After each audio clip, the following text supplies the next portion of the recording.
Halo semuanya, selamat malam. Selamat malam semuanya. Baik. Untuk malam hari ini kita kembali lagi di seminar amal yang kali ini topiknya itu benar-benar luar biasa nih, teman-teman. Tapi sebelum itu, saya mau tanya nih kabar dari teman-teman dulu. Apa pada malam hari ini gimana sih kabarnya untuk teman-teman? Mungkin bisa dijawab di kolom komentar kabar teman-teman pada malam hari ini mungkin.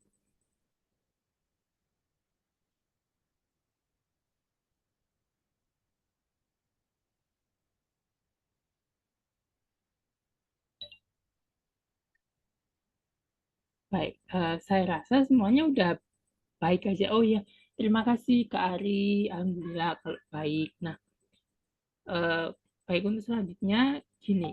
Pasti teman-teman semua bingung kan kenapa siapa sih Mas ini kok tiba-tiba muncul langsung bilang selamat malam, kemudian tanya kabar. Nah, saya Noval Julianto, biasanya dipanggil Noval.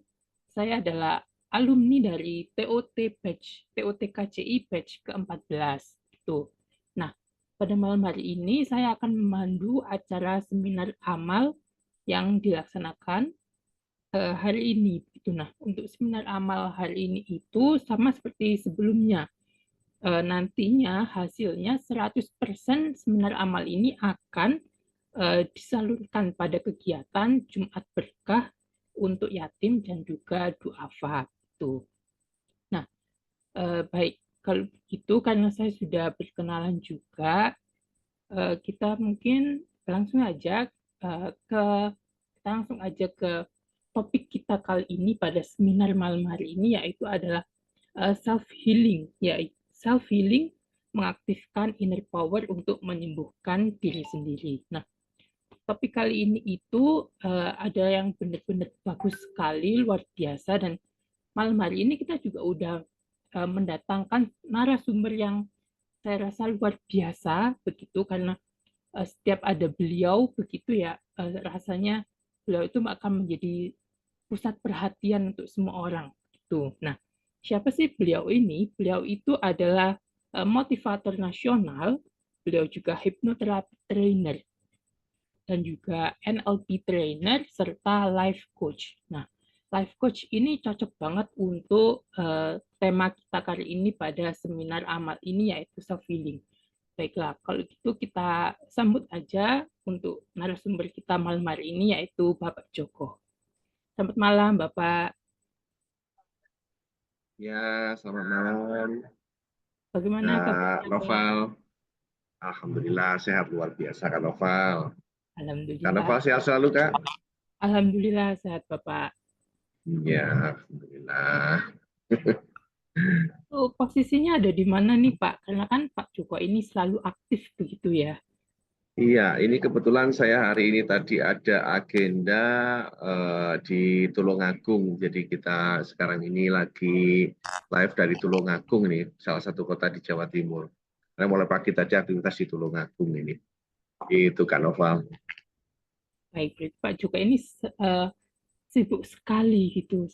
Walaupun sekarang ada di Tulungagung, masih menyempatkan untuk memberikan informasi, menyempatkan memberikan materi kepada kita gitu. Nah, Bapak, sebelumnya saya memohon izin dulu sebentar, begitu karena ini kan masih seger-seger nih saya melihatnya. Eh, Pak Jokonya pun juga seger gitu karena di jam 6 jam 7 ini tuh bisa dibilang kayak apa ya Pak? Jam dunia malam itu baru dimulai begitu nggih Pak. Jadi kita seger-seger gitu. Mungkin kita bisa ambil sesi dokumentasi dulu Bapak. Silakan, silakan, Kak Noval. Ya, Saya baik. ngikut aja. Ya, silakan. Ya, terima kasih Pak Joko. Nah, untuk teman-teman semuanya yang sudah join mungkin bisa on cam dulu sebentar, mungkin 1 atau 2 menit untuk kita ambil sesi dokumentasi dulu.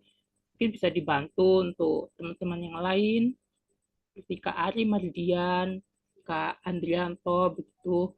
Ataupun kalau memang tidak memungkinkan untuk on cam, bisa memberikan reaksi saja. Itu juga boleh. Baik, untuk teman-teman yang lain mungkin bisa dibantu on cam atau memberikan reaksi saja juga tidak apa-apa. Oke, terima kasih untuk ya teman-teman yang sudah memberikan reaksi. Kalau itu saya mulai saja. Bisa senyumnya diperlihatkan yang paling manis.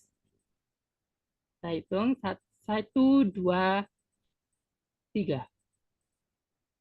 Lagi satu, dua, tiga. Sekali lagi. Ini yang terakhir. Boleh gaya bebas begitu. Daripada hanya senyum aja mungkin bisa sambil peace atau sambil apapun itu juga boleh. Baik, satu, dua, tiga.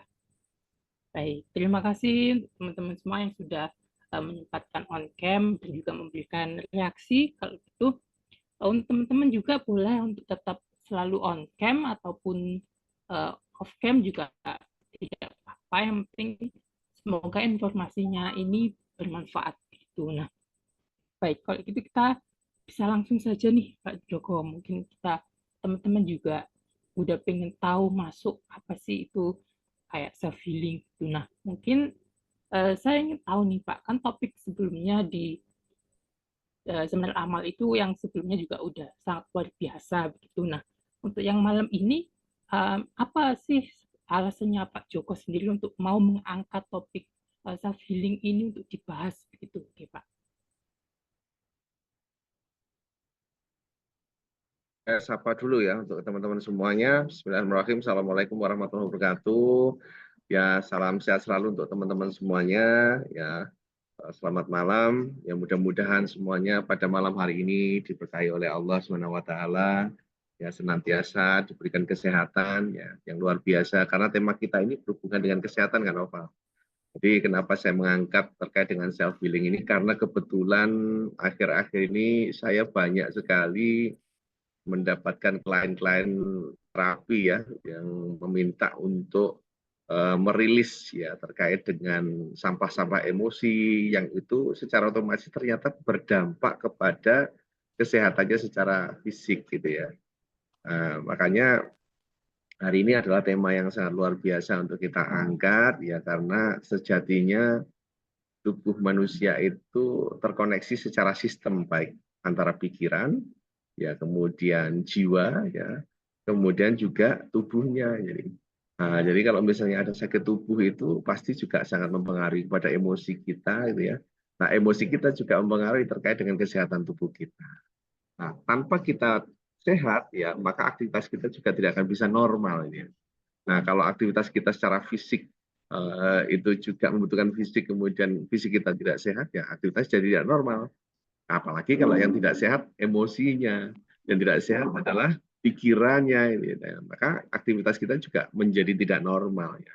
Nah, harapan saya dengan tema ini kita angkat bisa memberikan manfaat ya pada teman-teman, terutama yang hari ini hadir ya. Dan saya ucapkan terima kasih sekali hari ini bisa hadir dan terlebih lagi bagi yang sudah memberikan donasi ya. Jadi kalau tidak pun tidak ada masalah ya, karena saya pengen teman-teman mendapatkan manfaat, karena saya benar-benar tulus berbagi ya di setiap seminar Amar ini, apa yang bisa dimanfaatkan silakan dimanfaatkan. Tapi kalau teman-teman sudah memberikan donasi, saya ucapkan terima kasih karena ini donasi ini nanti pada saat hari Jumat kita salurkan kepada adik-adik yatim ya di acara Jumat Berkah biar bisa mereka menikmati makan bersama gitu, gitu. Biasanya kita belikan nasi kotak atau kita berikan makanan yang setelah sholat Jumat itu mereka makan bareng-bareng di panti asuhan ya. Seperti yang kemarin kita sudah salurkan di panti asuhan Sunan Kalijogo, kita berikan makanan setelah selesai sholat Jumat mereka makan bareng-bareng gitu ya di aula itu. Ya. Itu sungguh menyejukkan hati, sungguh menyenangkan.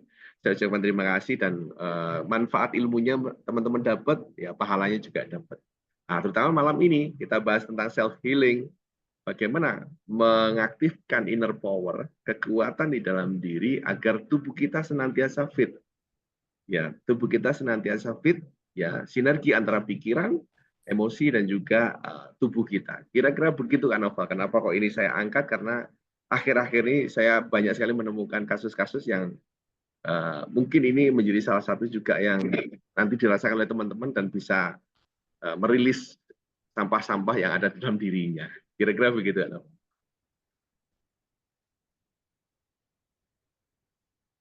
Baik, terima kasih Pak Joko. Nah, ini tadi kan Pak Joko udah banyak mention tentang self healing begitu nggih Pak. Nah, menurut Pak Joko nih, self healing itu apa sih gitu Pak? Kan definisinya self healing itu banyak banget gitu. Tapi kalau menurut Pak Joko sendiri nih, self healing itu apa begitu nggih Pak?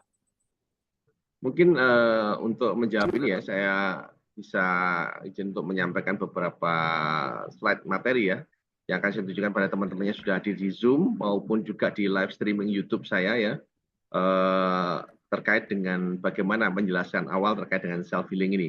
Saya izin share screen ya Kak Novel ya. Ya, monggo Bapak. Oke, sudah kelihatan Kak Novel ya? Oke. Ya, sudah terlihat Nah, Bapak. jadi kalau kita bicara self itu ya diri sendiri, healing itu adalah penyembuhan. Bagaimana melakukan sebuah penyembuhan diri sendiri ya? Karena pada dasarnya tubuh manusia itu diberikan kemampuan untuk memulihkan dirinya sendiri. Nah, semua ya Tuhan itu maha adil. Tubuh manusia itu diberikan kemampuan untuk memulihkan diri sendiri. Kenapa pada akhirnya setiap manusia itu diberikan sakit? Karena ada yang overload di dalam diri kita, ada yang tidak balance. Sesuatu yang tidak balance itu pasti tidak baik. Karena setiap kondisi itu ada batas maksimumnya. Nah, ketika kita melebihi batas maksimum, nah di saat itulah kemudian ada sebuah sinyal-sinyal yang sebenarnya sudah dialarmkan oleh tubuh kita, tapi kadang kita abaikan. Nah, kayak gitu. Nah, kita ini dalam self healing menyadari bagaimana titik-titik simpul itu, titik-titik alarm itu di mana, nah sehingga bagaimana kita bisa menjaga keseimbangan itu. Dan apabila ternyata memang keseimbangan itu nggak bisa kita capai, ya gimana caranya kita bisa memulihkan dengan cepat. Ya, inilah yang akan kita pelajari malam hari ini. Nah, ketika kita bicara self healing ini tidak akan lepas dari namanya kesehatan holistik.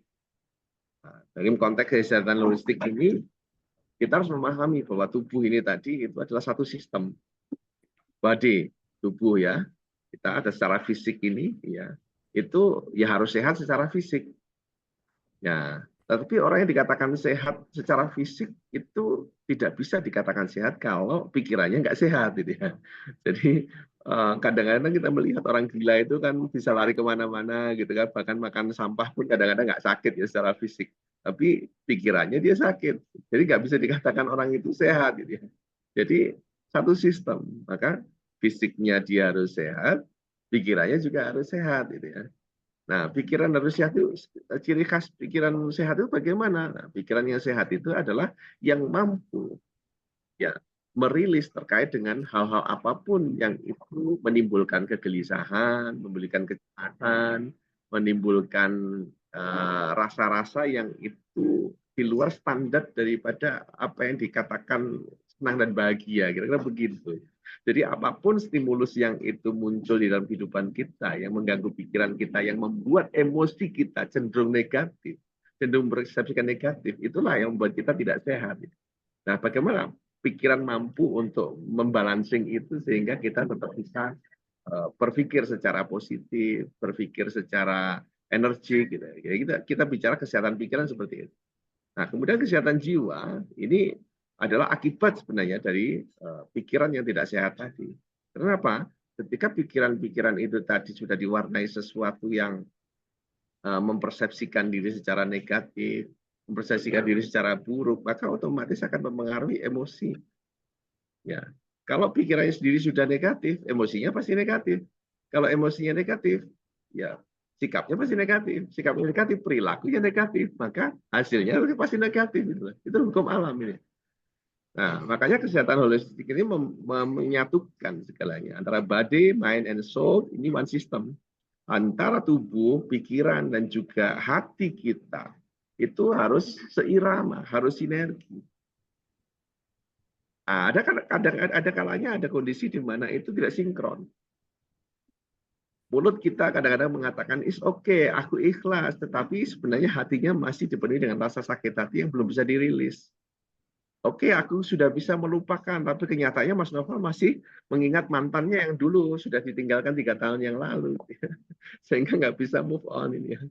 Ah, ini yang membuat akhirnya hidup kita jadi konslet gitu ya, nggak sinergi antara apa yang ada di pikiran apa yang dirasakan, apa yang dilakukan, ya akhirnya itulah yang terjadi. Nah, ketika sudah tidak sinergi seperti itu, nah inilah yang terjadi. Ya, maka kesehatan secara utuh tidak bisa kita dapatkan. Nah, itu tidak bisa dikategorikan sehat, walaupun fisiknya mungkin sehat, gitu ya. Tapi ada waktu di mana itu nanti pasti akan berpengaruh ketika itu sudah overload, beban pikiran itu sudah tidak bisa menampung itu, ya maka pasti akan berpengaruh pada fisik. Fisik itu akan drop. Jadi ini saling mempengaruhi, gitu ya, saling mempengaruhi. Nah, ini kondisinya. Ini kesehatan holistik ya, jadi body management ada one system. Ya, dari mana kita harus membuat kita sehat? Dan balik lagi, mulainya itu dari mana? Kalau mulainya dari fisik, fisik kita sendiri juga yang terlalu overload gitu ya. Mau tidak mau mempengaruhi pikiran kita juga, mempengaruhi emosi kita. Karena batas maksimum fisik ini juga ada batasnya. Beban pikiran itu juga ada batasnya. Nah, kita harus tahu batas masing-masing di dalam kehidupan itu. Kira-kira begitu. Untuk membuat ini segala sesuatunya balancing. Nah, ini yang dimaksud. Kemudian, ya, bagaimana melakukan pendekatan holistik ini? Karena tadi hubungannya dengan 3 hal tadi, maka itu tadi kita harus menyadari, mengakui ya antara hubungan ketiganya, antara pikiran, emosi dan fisik ini tidak bisa dipisah-pisahkan. Tidak bisa dipisah-pisahkan. Dan ini nanti akan berpengaruh kepada apa? Berpengaruh pada lingkungan sosial kita, pada perilaku. Makanya ketika orang melakukan sebuah perilaku yang buruk di mata temannya, di mata lingkungan sosialnya, itu karena pasti pengaruh dari itu tadi. Ya. Kalau kita lelah mungkin jadi nggak mood kita bincang-bincang. Saya kalau terlalu lelah mungkin dengan ketemu Mas Novel mungkin agak sedikit emosian, bisa jadi begitu. Ya karena terlalu capek secara fisik. Atau karena mungkin saya lagi, pikiran saya lagi penuh dengan berbagai macam problematika yang belum saya rilis gitu ya. Ketemu sama Mas Novel ya, secara otomatis perilaku saya jadi nggak enak gitu, terpengaruh gitu. Atau saya ada pekerjaan yang itu terlalu rumit di kantor yang akhirnya saya pulang jadi bentak anak saya gitu ya. Nah, akhirnya apa? Lingkungan sosial kita juga terganggu gitu. Ya, lingkungan sosial kita tidak terganggu. Nah, kalau lingkungan sosial kita terganggu karena perilaku kita sudah tidak selaras gitu ya, mau tidak mau mempengaruhi nasib kita. Nasib kita seperti apa nanti? Ya, otomatis hubungan kita dengan orang lain menjadi tidak baik. Hubungan saya dengan Mas Novel yang harusnya bisa saling berikan manfaat, akhirnya ya bisa saling membenci gitu ya. Nah, secara spiritual itu kan juga tidak bagus gitu ya. Karena harusnya kita secara spiritual itu harus berhubungan baik dengan setiap orang, pada akhirnya menjadi terganggu. Ya, dan otomatis karena hubungan kita terganggu, yang harusnya mungkin Mas Novel mau ngasih saya kue jadi nggak jadi gitu ya. Karena hubungan sosial kita menjadi nggak baik ya. Kira-kira begitu. Nah, ada penelitian nih ya. Penelitian ini di Stanford University ya. Kalau kita ngomong Stanford University sudah nggak bisa nggak diragukan lagi lah, dunia mengakui itu ya. Mengungkapkan antara hubungan antara pola pikir dan kesehatan. Jadi di dalam penelitian itu menyatakan bahwa pikiran itu sangat berpengaruh kepada kesehatan fisik seseorang. Ini yang ngomong bukan saya hanya mengutip dari hasil penelitian-penelitiannya secara detail, nanti silakan di-searching di Google gitu ya. Jadi saya nggak mungkin mau mengangkat ini di sini tanpa dasar ini. Jadi silakan penelitian di Stanford tentang hubungan antara pikiran dan kesehatan fisiknya, nanti silakan di-searching akan muncul ini. Jadi di Stanford dia meneliti orang-orang yang kondisi fisiknya dia sakit itu banyak sekali yang berasal dari tidak balansingnya pikiran. Jadi pikirannya yang overload tadi. Nah, kira begitu ya. Jadi pola pikir seseorang itu berpengaruh pada kesehatan. Pola pikir yang cenderung berpikir seperti ini, dia akan punya kecenderungan memiliki penyakit seperti ini. Itu ada penelitiannya. Nah, kemudian ini, orang yang berpikir negatif mengenai aktivitas fisik cenderung merasa tidak bugar. Ya, jadi orang yang berpikir negatif itu aktivitas fisiknya cenderung tidak merasa dirinya itu tidak bugar ya. Kalau dia apa ya dipenuhi pikiran-pikiran negatif ya otomatis ya semangatnya dalam beraktivitas itu menjadi apa yang ngelopro, ngelentruk ya, menjadi tidak terlihat energik gitu ya. Jadi merasa tubuhnya menjadi sakit semua. Ya, menjadi sakit semua. Pengaruhnya begitu. Nah, kemudian ini, persepsi negatif itu dapat menyebabkan stres yang berdampak buruk pada kesehatan fisik. Otomatis ya, kalau kita stres ya. Jadi intinya ya, penyakit-penyakit yang timbul secara fisik ini bisa jadi sumber awalnya adalah dari pikiran manusia itu sendiri. Nah, ini dari hasil penelitiannya adalah kira-kira begitu. Nah, kalau itu diterus-teruskan bisa menimbulkan stres, yang stres ini juga pasti berpengaruh kepada fisik juga. Nah, pikiran-pikiran yang cenderung mempersepsikan hidupnya negatif, itu juga sangat berpengaruh kepada ya kesehatan fisiknya. Kira-kira begitu, Kak Noval, ya gambarannya untuk awal. Ya, jadi ini ya kenapa kita bicara self healing, kira-kira begitu. Ya, mungkin sampai di sini barangkali ada yang mau ditanyakan lagi, ya kita nanti akan lanjutkan di sesi poin-poin berikutnya. Monggo silakan Kak Noval. Baik, Bapak. Jadi, eh, dari penjelasannya Pak Joko ini, saya menangkap kalau apapun yang kita pikirkan itu nantinya akan mempengaruhi kesehatan kita juga gitu ya Pak. Ya, Nah, betul Kak Noval. baik ya Pak. Nah, mungkin eh, mungkin saya apa boleh melemparkan nih Pak ke teman-teman begitu untuk karena ini juga masih awal sebelum kita melanjutkan lagi yang lebih dalam begitu Bapak. Jadi mungkin teman-teman yang bisa mau bertanya juga boleh, tapi saya ada pertanyaan Bapak untuk Pak Joko. Ya, Bentar lagi Pak. Nah, eh, mengapa sih Pak, apa ya? Apa gini namanya? Memahami self healing ini penting begitu Pak untuk kehidupan kita begitu Pak. ya. Hidup ini mencari keselarasan, Mas. Hidup ini mencari sebuah keseimbangan. Dan dalam hidup kita, kadang itu kita out of control. Dalam hidup kita itu kadang-kadang terlalu memforsir diri. Entah karena penyebabnya apapun, entah karena saking kita giatnya cari uang gitu ya, saking kita giatnya pengen senang-senang gitu ya. Ada contohnya gini aja ya, sekarang ini lagi ngetren itu kan drama-drama Korea, drama Cina gitu ya. Ada orang yang sudah kecanduan melihat drama, itu sampai semalaman dia begadang nggak tidur. Padahal ada hak tubuh yang itu harus diistirahatkan. Gitu kan? Kalau dalam teori ini ya kesehatan itu minimal orang manusia itu minimal semalam itu harus kondisi deep sleep ya. Deep sleep itu setidaknya ada 3 jam. Itu deep sleep. Kalau dia nggak deep sleep ya, dia bisa deep sleep. Itu katakanlah ada yang ngomong itu tidur itu 8 jam. Gitu. Kalau saya sih kelamaan ya. Saya biasanya menggunakan deep sleep itu sekitar 4 jam itu udah cukup bugar gitu ya. Kalau benar-benar deep sleep ya. Tapi sekurang-kurangnya 3 jam. Tapi kalau kemudian itu dilanggar, pasti tidak terjadi sebuah ketidakseimbangan dalam hidupnya.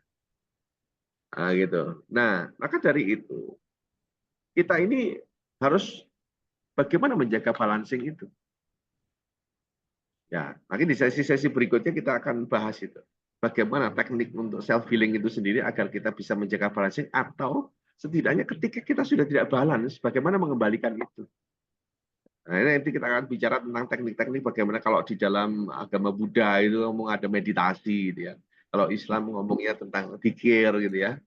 Nah, itu sebenarnya adalah sebuah balancing untuk bagaimana mengaktifkan inner power untuk masuk pada sebuah titik kesadaran di mana kita itu menyadari bahwa ada sebuah kesalahan di dalam hidup kita yang itu harus kita kembalikan kepada aspek-aspek yang balance itu ya.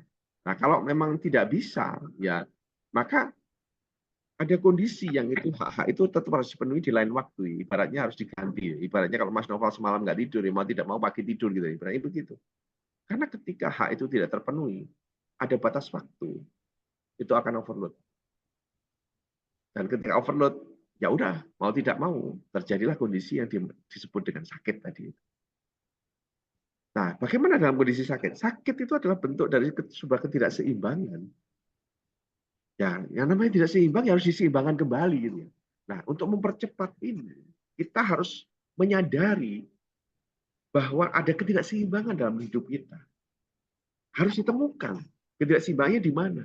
Nah, ketika kita sudah menemukan, ya kita terima kondisi itu. Kemudian kita rilis.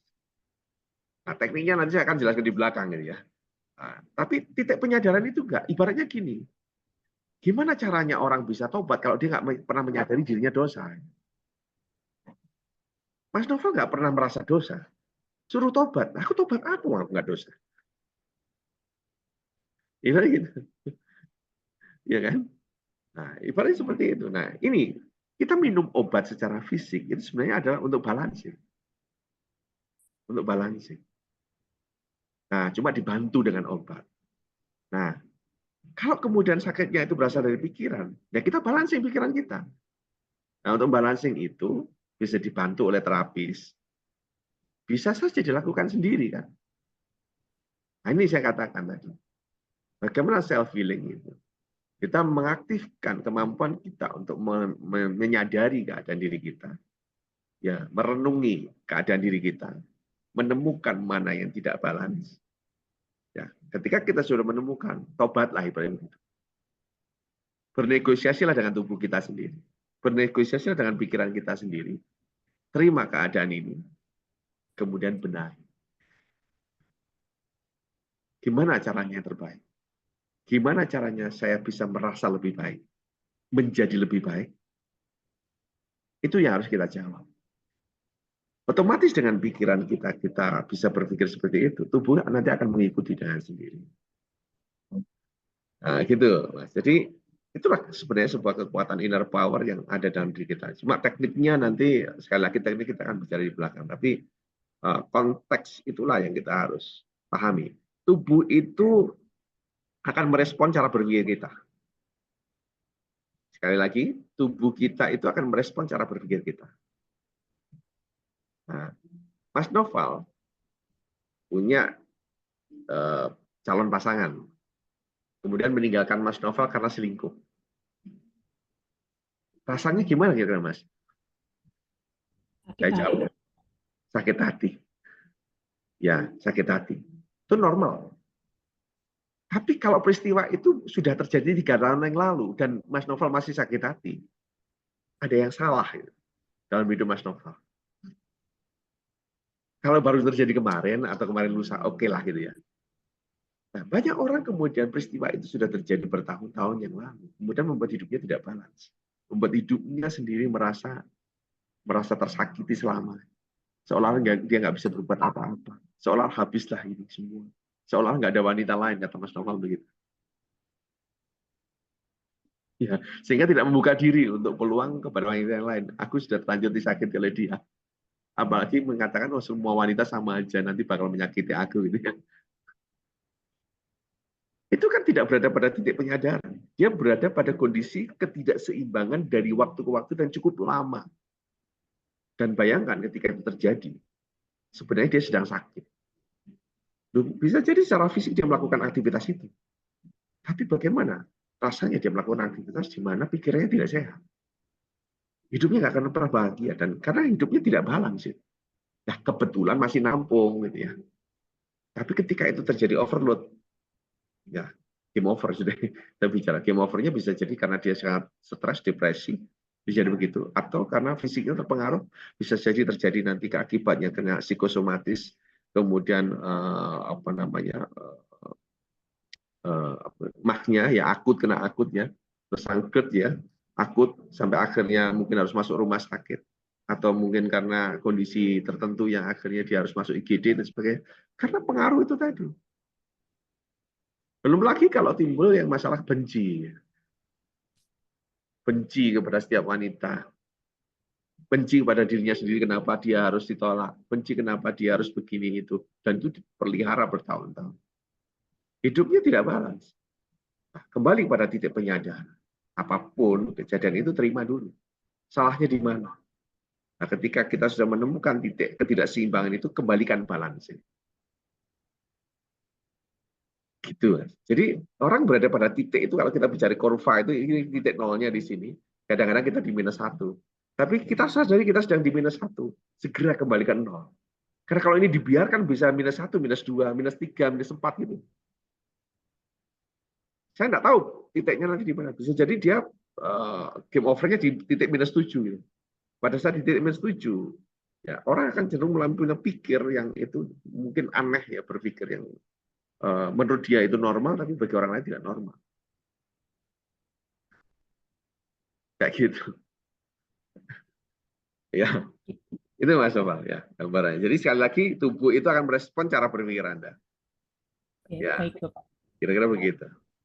Ya, berarti kalau tubuh merespon apa yang kita pikirkan, berarti kita ini apa harus memiliki prinsip yang kuat gitu, nggih, Pak? Biar tubuh kita juga tetap kuat begitu, karena prinsip kita udah kuat, berarti tubuh kita biar tetap bugar, kita biar gak stres begitu, Bapak mungkin. Ya, oke. Ini kan Mas Nova masuk pada tahapan poin saya di flyer itu kan. Kita bicara tentang prinsip ya. Ini kita bicara tentang unshakable mentality. Saya akan mulai share lagi di poin kedua. Teman-teman kalau ada pertanyaan boleh tulis di kolom chat ya. Nanti akan saya respon ya. Kalau ada pertanyaan boleh silakan tulis di kolom chat sambil saya menjelaskan ini. Barangkali ada pertanyaan terkait dengan materi awal tadi, silakan tulis di kolom chat. Nah, bicara tentang prinsip tadi itu hubungannya dengan apa? Hubungannya dengan unshakable mentality, Mas. Jadi kalau kita bicara, nah ini ya, ada istilah unshakable mentality. Unshakable itu tak tergoyahkan. Jadi mentalnya tidak tergoyahkan.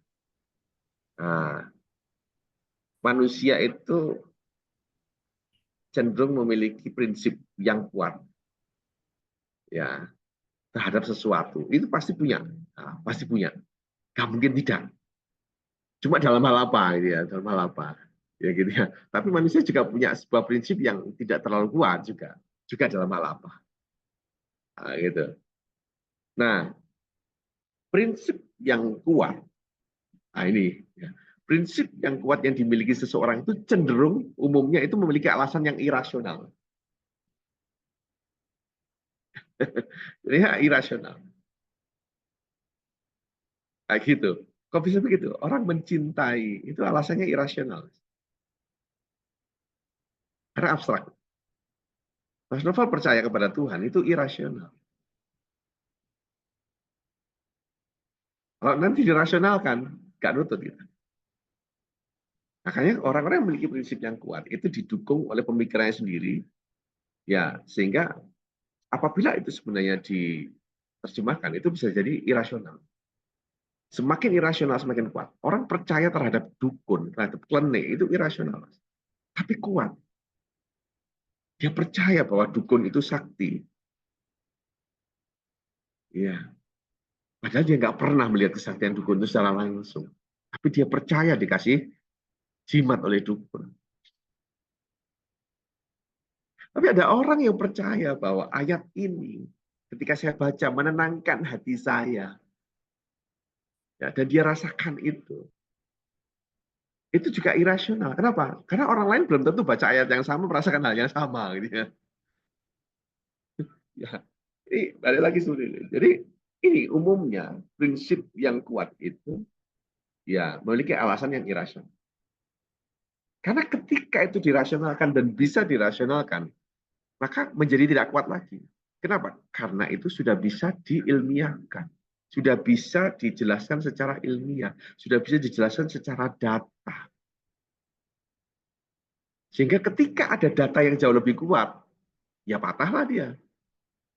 Udah selesai. Nah, itu ya. Nah, contohnya lagi adalah orang fobia.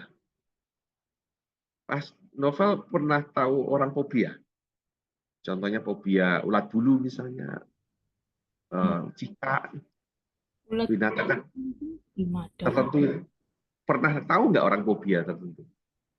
Fobia mungkin ketinggian yang saya tahu, Pak. Oh, fobia ketinggian, oke.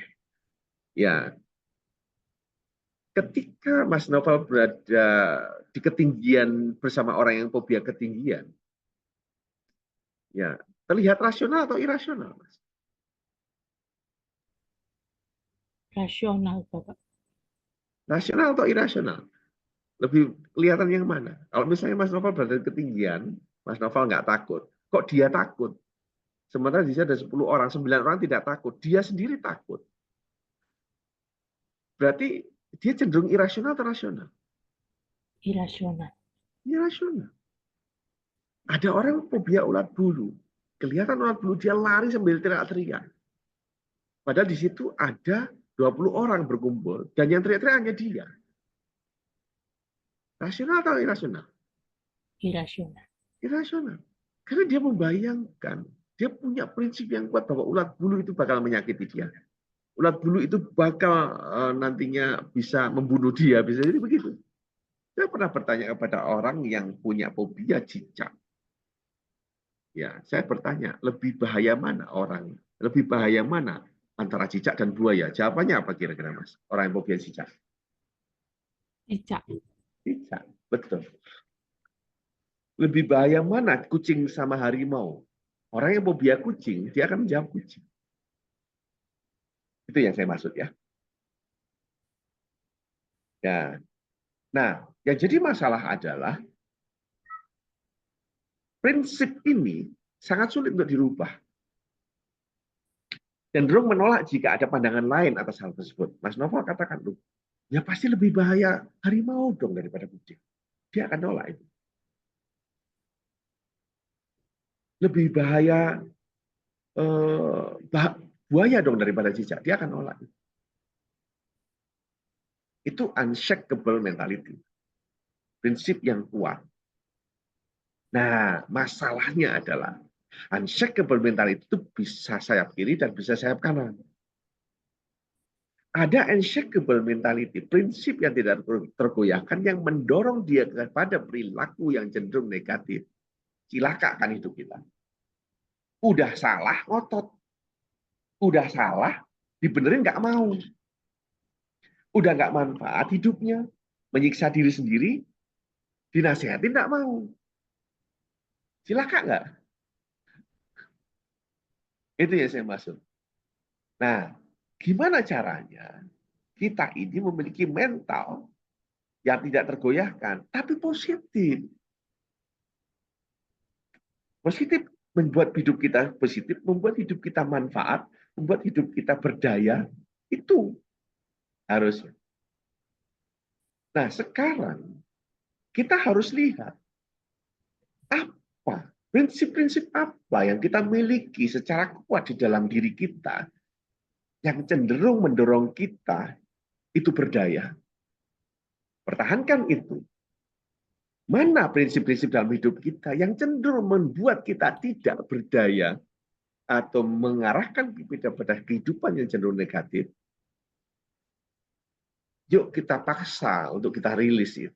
Itu yang saya maksud.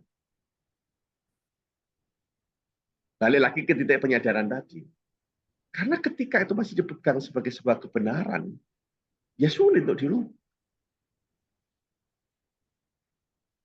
Ya, saya tanya pada Mas Noval, orang minum minuman keras sampai dia teler, menurut Mas Noval itu baik apa enggak?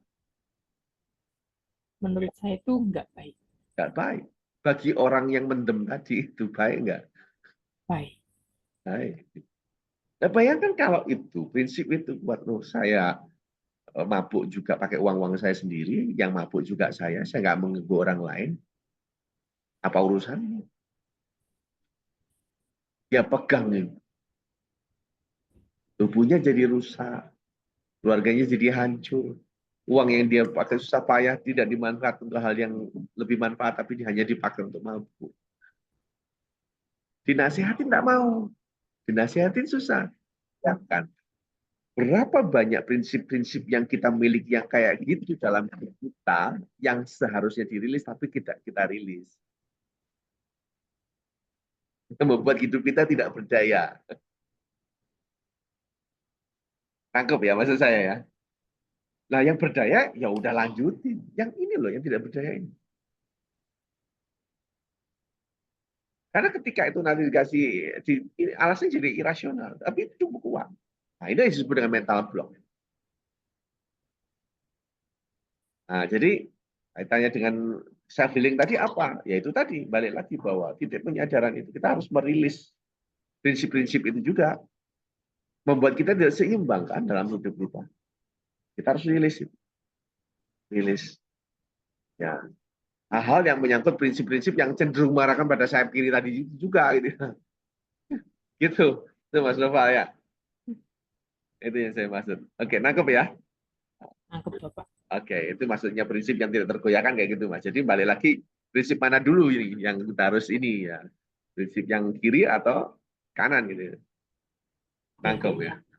Oke. ya. Saya ada pertanyaan Pak.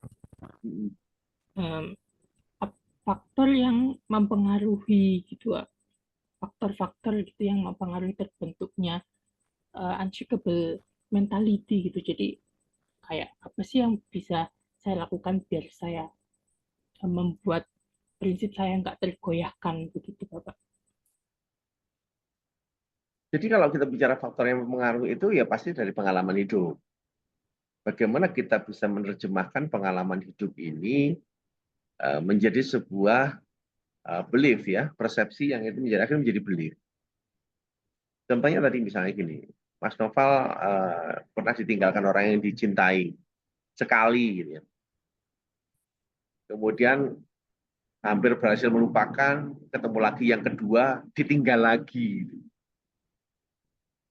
Kemudian yang ketiga, terus ditinggal lagi. Gitu. Lama-lama berpikir, kayaknya saya nggak cocok deh menyukai perempuan ini. Ya. Kayaknya saya lebih cinta pada laki-laki, nggak apa ya kan? Kalau persepsinya salah, akhirnya punya belief yang salah. Akhirnya jadilah Mas Noval suka pada laki-laki. Gitu. Bahayanya kan di situ. Itu yang jadi masalah. Jadi balik lagi dari pengalaman hidup, peristiwa dalam pengalaman hidup itu kita mempersepsikan bagaimana. Itu sangat berpengaruh kepada ada keyakinan kita. Dan apabila itu menimbulkan ini Mas, jadi dalam hidup ini bisa saja kemudian keyakinan itu menimbulkan, ini contohnya ya. Ini. Nah, bentar saya share ya. Mengarah kepada kondisi ini. Nah, gimana kalau kemudian peristiwa dalam hidup ini membuat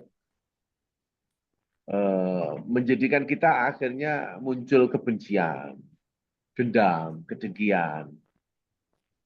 Kira-kira bagaimana kualitas hidup kita ketika dalam diri kita menempel hal itu dan bertahun-tahun.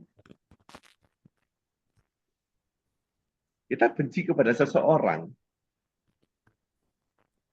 dan itu kita pegang bertahun-tahun. Apalagi yang kita benci juga nggak merasa dibenci. Sebenarnya yang tersiksa siapa? Terus saya ngomong nih, Mas Noval, ngapain sih kamu itu benci sama dia? Udah biarin aja, nggak usah dipikirin peristiwa masa lalu. Oh enak aja, enak aja. Nggak bisa. Aku pokoknya sampai dengan akhir hayat saya aku tetap membenci dia. Loh, dinasihati nggak bisa. Itu unshakable. Itu prinsip yang tidak tergoyahkan. Tapi membawa dia pada tidak berdaya sebenarnya. Nah, tapi hidup dia baik-baik saja, Pak. Menurut Anda baik-baik saja. Sebenarnya enggak. Dia tersiksa dengan kebencian itu. Apalagi dendam. Dia tersiksa dengan dendam itu. Dengki. Dia tersiksa dengan kedengkian itu. Cuma terlihatnya baik-baik saja. Kalau itu diterus-teruskan dan semakin dipupuk dan semakin banyak, ya overload lah. Jadi, overload. Ayo kita rilis. Pengalaman-pengalaman mana yang itu bisa menimbulkan ini dan itu masih ada dalam diri kita. Yuk kita rilis. Masalahnya adalah kita ini punya kekuatan untuk merilis itu. Tapi kita tidak pernah mengizinkan itu karena kita tidak berada pada titik kesadaran bahwa kita punya itu. Mas Noval bagaimana bisa berhenti minum kalau nggak pernah menyadari bahwa Mas Noval itu bahwa minum itu sesuatu yang tidak baik, tidak manfaat. Ya tetap akan minum lah, tetap akan mabuk lah. Nangkep ya. Begadang malam nonton drama box Cina itu, drama Korea itu sampai nggak tidur itu nggak baik karena tubuh kita itu memiliki hak untuk istirahat minimal di 3 jam tadi itu minimal itu diteruskan hari pertama kita hanya tidur sejam karena ini besoknya aktivitas kerja besoknya lagi dilanjutin lagi karena kita ketagihan lanjutin lagi apa lama-lama overload kesehatan kita pasti drop tubuh akan protes ada sinyal jadi ngantuk jadi pusing kepalanya jadi ini akhirnya apa darah tinggi Tensi kita jadi turun atau bukan naik. Iya kan? Kemudian saya ngomong, Bu, ya istirahat, jangan diforsir tenaganya. Loh, terserah aku, itu kan hobiku. Nah, unshakable mentality, tapi membuat dia tidak berdaya. No, inilah yang harus kita pikirkan. Jadi jangan mentang-mentang kita punya apa kesenangan dan sebagainya. Kesenangan itu kesenangan jadi kesenangan sesuatu ketika itu mengarah kepada ketidakbalansingan di dalam hidup ini, gitu ya. Ini yang perlu kita harus pikirkan. Jadi ini harus kita rilis. Nah, bagaimana kalau misalnya prinsip yang tidak tergoyahkan tadi atau unshakable mental itu mengarahkan pada ini, mengarahkan kepada kebermanfaatan hidup. Gak apa-apa, saya dapat gaji sekian, saya dapat rezeki sekian, sebagainya saya bagilah kepada teman-teman yatim. Gak apa-apa, saya bagi sama saudara-saudara saya, kebermanfaatan. Kelihatannya, ya, misalnya ada orang yang ngomong, kok enak kamu yang kerja, kok kamu bagi-bagi kepada saudara-saudaramu. Kok enak kamu bagikan kepada anak-anak di panti asuhan itu. Ya kan terserah saya, itu ngomong saya. Saya senang kok berbagi pada mereka. Saya senang kok melihat mereka bahagia. Gitu. Itu juga unshakable mentality. Nah, sekarang kita mau pilih yang mana nih? Mana yang harus dipertahankan, mana yang harus dirilis. Itu dulu. Nah, itu dulu ya. Oh, saya hidup ini untuk pengabdian pada Tuhan. Jadi apapun bagi saya bernilai ibadah. Saya suka menolong. Kasih sayang pada sesama. Nah, ini dua hal yang sangat berseberangan. Dan bayangkan orang yang punya prinsip tadi kebencian, dendam, dengki, satunya lagi kebermanfaat, pengabdian pada Tuhan, kasih sayang, suka menolong. Nah, mana yang lebih berdaya? Mana yang lebih membuat hati tenang? Mana yang membuat ini secara emosi kita menjadi lebih meningkat? Ini kita bicara prinsip seperti itu. Bagaimana kita memiliki unshakable mentality? Setiap orang punya itu. Nah, masalahnya adalah kita harus tahu unshakable mentality yang kita miliki itu, prinsip dan kegoyakan itu cenderung membawa kita kemana? Ke arah ketidakberdayaan atau ke arah keberdayaan? Ke arah membuat kita sukses ataukah justru gagal? Membuat emosi kita jauh lebih positif ataukah membuat emosi kita jauh lebih negatif? Itu Mas Noval. Oke, Oke. baik. Mungkin sejauh ini dari teman-teman juga ada yang ditanyakan, bisa langsung apa namanya mengetik saja langsung di kolom komentar atau bisa dengan raise hand begitu nanti bisa langsung berbicara lewat on mic gitu. Nah, baik kalau kalau tadi kan kita udah membahas tentang unshakable mentality nih Bapak. Nah, saya melihat di flyer oh ini ada dari Kak Ari Mardian Bapak. Kadang sulit sekali ikhlas Pak. Begitu beliau berkatanya. Oke. Anova pernah kuliah kan? Iya, pernah Bapak. Untuk lulus mudah atau susah? Eh, saya merasa 50-50 Bapak. Kadang ada mudah, kadang juga susah gitu. Ya artinya butuh perjuangan kan? Ya, butuh sekali. Kalau kita ngomong mudah kan, oh 90% mudah Pak. Saya lulusnya gitu. Berarti kan ada butuh perjuangan. 50-50 berarti kan ya setengah mudah, setengah sulit gitu ya. Artinya Anda harus berjuang gitu ya. Kan begitu ya? Iya, Bapak. Nah, kira-kira untuk menjadi orang kaya itu mudah atau susah, Mas? Susah Bapak. Susah ya. Artinya juga butuh diperjuangkan juga kan? Tapi benar-benar ada orang yang bisa kaya juga kan ya. Iya, Kira-kira jadi pengusaha itu sulit atau mudah, Mas? sulit. Sulit Sulit. juga kan? Tapi artinya itu butuh diperjuangkan kan gitu ya. Ya, Tapi kenyataannya kita tahu ada yang jadi pengusaha sukses kan? ada. Betul ya? Betul. Ya. Kira-kira cari jodoh sulit apa susah, Mas? Sulit. Sulit. Sulit. Sangat sulit. Tapi bukan berarti karena sulit kemudian Anda nggak mau nikah kan? Oh iya, Itu harus kita pikirkan. Jadi saya memberikan ilustrasi yang sederhana saja. Bahwa sesuatu yang sulit bukan berarti tidak bisa. Itu ya. bukan berarti sesuatu yang sulit tidak bisa diraih. Oke. Nah, sesuatu yang itu mendorong kepada hal yang lebih mulia, lebih enak, lebih nikmat, itu perjuangannya tidak mudah. Orang ikhlas itu dijanjikan surga lah sama Tuhan. Orang ikhlas itu mendapatkan fasilitas tanpa batas dari Tuhan, nikmat tanpa batas dari Tuhan. Ya, betul nggak? Ikhlas itu perintah Tuhan. Kita diminta untuk ikhlas itu perintah Tuhan, bukan perintah saya. Bukan apa yang nyuruh, bukan motivator itu ya. Itu perintah dalam ayat suci. Anda lihat ada agama apapun ya. Saya Muslim, saya di Quran itu tahu bahwa Allah itu perintahkan kita untuk ikhlas itu ya. Itu perintah Tuhan itu ya.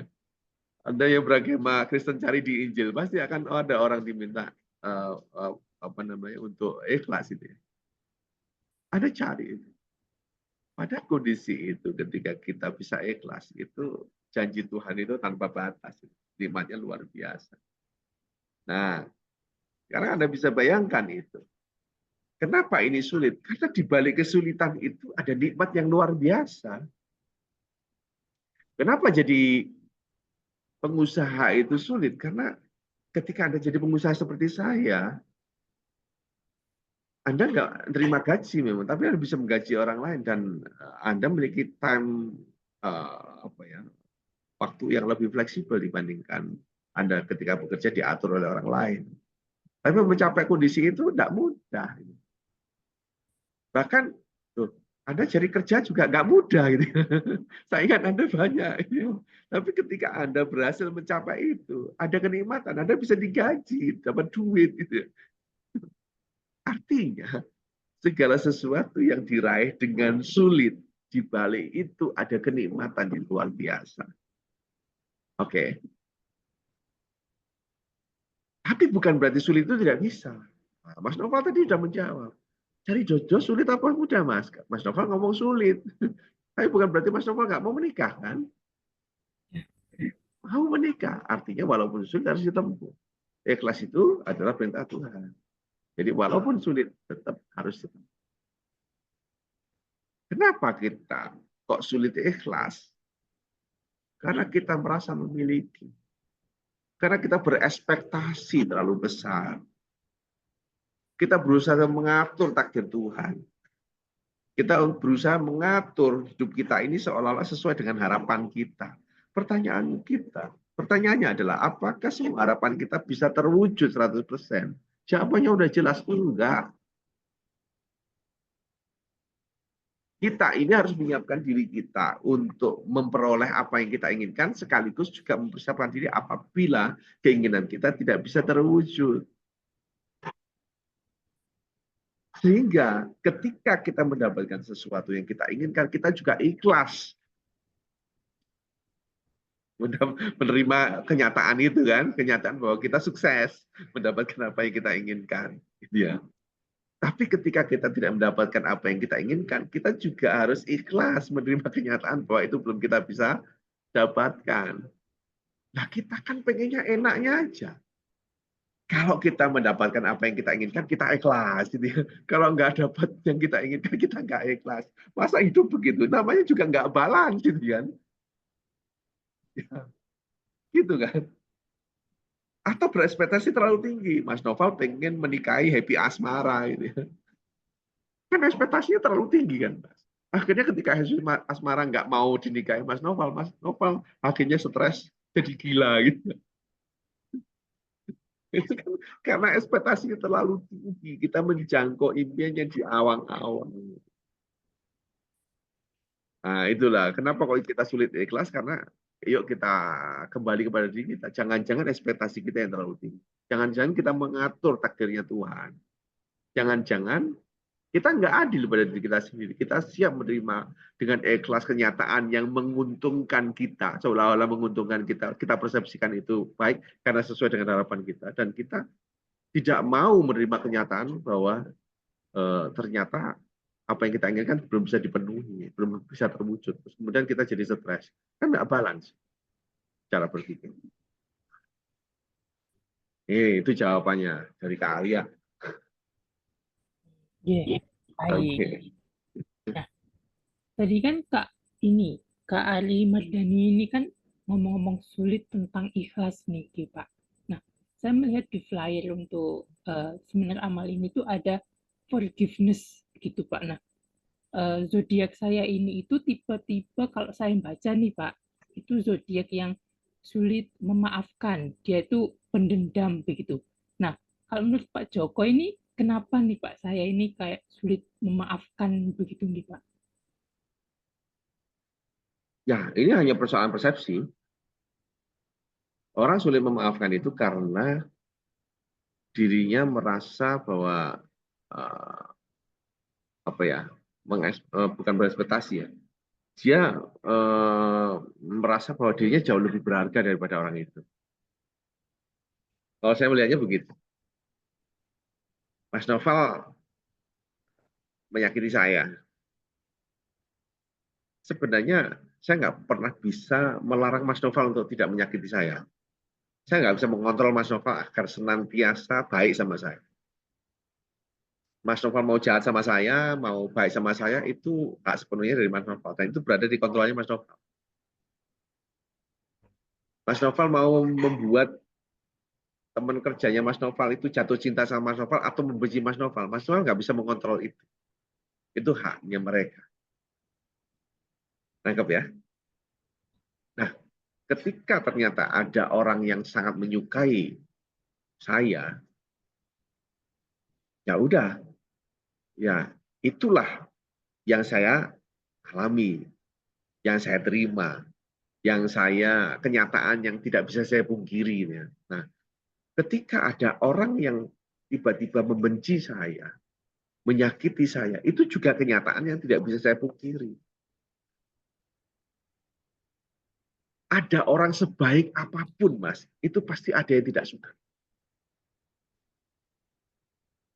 Ada cari orang yang baik kayak apapun, pasti ada orang yang tidak suka. Ada orang yang sejahat apapun, pasti ada orang yang suka. Benar ya? Nah, ketika kita kemudian sulit memaafkan, balik lagi tadi, sulit bukan berarti tidak bisa. Nah, memaafkan itu bukan kemudian kita setuju dengan apa yang dia lakukan. Nah, jadi mindsetnya harus kita tata. Memaafkan itu bukan persoalan kita ini setuju dengan apa yang dia lakukan. Memaafkan itu adalah tentang bagaimana kita ini bisa merasa nyaman karena tidak ada ya dendam, tidak ada benci, tidak ada. Nah ini, kalau dia menyakiti kita, merugikan kita, menipu kita, well apapun itu kondisinya. Maka ketika kita menyimpan tadi itu, jadi unshakable mentality, membuat kita tidak berdaya. Yang rugi siapa? Yang rugi kita sendiri. Maka kenapa saya harus memendam kebencian itu, rasa tidak suka itu? Ini yang membuat saya tidak berdaya, karena yang rugi saya. Maka lebih baik saya maafkan saja. Toh dengan saya memaafkan, saya nggak pernah rugi apapun, malah hidup saya jauh menjadi lebih berdaya. Kan orang kadang berpikir, kok enak saya memaafkan dia. Enak sekali. Ya udah menyakiti saya, kok saya memaafkan dia. Enak sekali. Loh, enaknya di mana coba? Mas Novel misalnya pernah menyakiti saya, kemudian saya tidak memaafkan Mas Novel. Enaknya Mas Novel di mana? Jangan-jangan Mas Novel nggak mikir. Cuek aja, nggak urus. Kalau mau memaafkan saya atau nggak ngurus bagi saya. Tapi yang tidak memaafkan, dia nyimpen tuh rasa. Membuat hidupnya nggak balance tadi itu. Ya kan? Membuat hidupnya berpura-pura akhirnya. Berpura-pura bahagia, berpura-pura ini dan sebagainya. Akan membuat hidupnya menjadi tidak balance. Ini yang terjadi. Nah, jadi sekali lagi memaafkan itu adalah tentang bagaimana ya diri kita, bukan tentang orang lain. Memaafkan bukan berarti kita setuju dengan orang itu, dengan perbuatannya. Itu yang harus kita paham. Jadi ya, dengan kita ya memaafkan, sebenarnya kita sedang menuju kepada keberdayaan. kepada kualitas hidup kita yang jauh lebih baik. Itu yang harus kita pikirkan. Sehingga apa? Dengan begitu kita jauh lebih mudah merilis emosi itu. Kita jauh menjadi lebih mudah untuk ya itu tadi ya memberikan maaf. Sama halnya ya kita sulit memaafkan. Pertanyaan saya, apakah kita mudah untuk minta maaf? Saya balik sekarang. Kita sulit memaafkan. Pertanyaannya, apakah kita mudah untuk memaafkan? Apakah kita mudah untuk minta maaf? Jangan-jangan kita juga sulit. Artinya apa? Kalau kita sulit untuk minta maaf, jangan-jangan kita juga tidak pernah menyadari bahwa kita pernah berbuat salah kepada orang lain. Sehingga kita, atau kita sudah nyadari kita salah, tapi kita memiliki ego yang cukup tinggi, sehingga kata maaf itu susah sekali keluar dari mulut kita. Itu juga membuat kita tidak balance. Ini sebuah apa ya, sebuah konsepsi yang sama-sama harus kita renungkan gitu ya, bahwa memaafkan itu sekali lagi bukan tentang orang lain tapi tentang diri kita, menuju keberdayaan tadi. Ingat ya, sekali lagi unshakable mentality, memiliki sayap kiri dan sayap kanan. Sayap kiri menuju ke mengarahkan pada ketidakberdayaan ya, karena menuju kita lebih berdaya gitu ya. Kita memilih yang mana? Memaafkan membuat kita menjadi hidup kita jauh lebih berdaya. Ya. Kemudian tidak memaafkan membuat kita malah menuju ke arah kebencian, dendam, dengki, ya pada akhirnya membuat kita tidak berdaya. Jadi sekali lagi, memaafkan tentang kualitas hidup kita, bukan tentang hidup orang lain. Itu yang saya maksud. Nah, sehingga kalau Anda sulit memaafkan, ya berarti Anda belum memahami esensi memaafkan itu untuk siapa, untuk kepentingan siapa. Kalau Anda tahu bahwa memaafkan itu untuk kepentingan kita, kenapa nggak kita lakukan sejak dulu gitu. Jadi kalau saya berprinsip apapun yang sudah terjadi hari ini, aku ikhlaskan, aku maafkan, aku lepaskan. Jadi saya nggak mau mikir gitu ya. Jadi apapun yang dilakukan orang lain bagi saya itu ya ya udahlah gitu ya. Bagi saya udah tidak terlalu saya pikirkan gitu ya. Aku ikhlaskan, aku maafkan, aku lepaskan. Gitu. Ya. Oke, Bapak. Nah, kalau ada nggak sih, Pak, apa namanya, cara untuk kita biar memaafkannya itu tulus begitu, Pak. Jadi biar kita juga ke unshakable mentality-nya kita tuh yang ke hal yang positif gitu, tapi dengan cara memaafkan kita itu yang tulus gitu, Pak. Ya. Yang namanya memaafkan itu pasti tulus, Mas. Kalau belum tulus berarti belum memaafkan. Hmm. Jadi ciri-ciri orang yang memaafkan itu adalah ketika dia mengingat peristiwanya, mengingat orangnya, dia tidak memunculkan rasa sakit hati. Tapi bukan berarti ini sekaligus menjawab jawabannya Kak Lintang ini ya. Tapi bukan berarti kemudian dia lupa gitu ya. Itu bukan berarti lupa, nggak mungkin lah kita lupa. Kita tidak kemudian hipnotis jadi amnesia itu nggak bisa. Gitu. Peristiwa itu nggak mungkin bisa lupa karena itu pengalaman hidup. Gitu. Itu pengalaman peristiwa yang sudah kita alami ya, kita nggak bisa lupakan itu. Apalagi kalau itu ada peristiwa yang agak dramatis itu biasanya agak sulit dilupakan ini ya. Tetapi ya emosi negatifnya udah nggak ada itu. Jadi misalnya Mas Novel menyakiti saya gitu ya, itu ketemu lagi sama saya tuh udah nggak ada rasa sakit hati. Tapi saya nggak pernah lupa bahwa Mas Novel pernah menyakiti saya. Kalau Mas Novel ketika ketemu dengan mantan itu masih sengkring gitu, itu berarti belum memaafkan. Kalau masih berbunga-bunga ya berarti masih cinta. Jadi kalau ngomong ya aku udah nggak ada apa-apa sama mantan saya. Aku udah nggak cinta sama mantan saya. Begitu ketemu langsung tiba-tiba langsung berbunga-bunga tiba-tiba ya berarti masih cinta itu Mas. Jadi reaksi emosinya masih ada. Tinggal sebesar apa gitu ya. Kalau itu masih besar ya berarti masih ada. Kita hanya memaafkan di mulut saja. Kita hanya memaafkan itu hanya sebatas di mulut saja. Gitu. Nah, tapi kalau kemudian reaksi emosinya itu sudah ini kita tidak muncul lagi, berarti ya yang terjadi apa? Yang terjadi berarti kita sudah benar-benar memaafkan. Jadi tanda-tandanya itu. Ketika kita diingatkan lagi dengan peristiwanya, diingatkan lagi dengan orangnya gitu, kita nggak merasa sakit. Udah nggak ada reaksi emosi yang itu, Mas. Ya. Oke. Oke, gitu. Berarti eh, hampir mirip dengan melanjutkan Kak Lintang nih Pak. Kan tadi walaupun kita sudah memaafkan, tapi kita tidak lupa gitu. Berarti ada mungkin nggak sih Pak, walaupun kita udah memaafkan, kita udah tulus banget, tapi mengingat kembali kejadian itu kita tetap eh, kayak merasa merasa marah lagi gitu Pak. Tapi kita ya udah merasakan, jadi kayak apa ya, lebih membatasi dengan orang tersebut begitu Pak.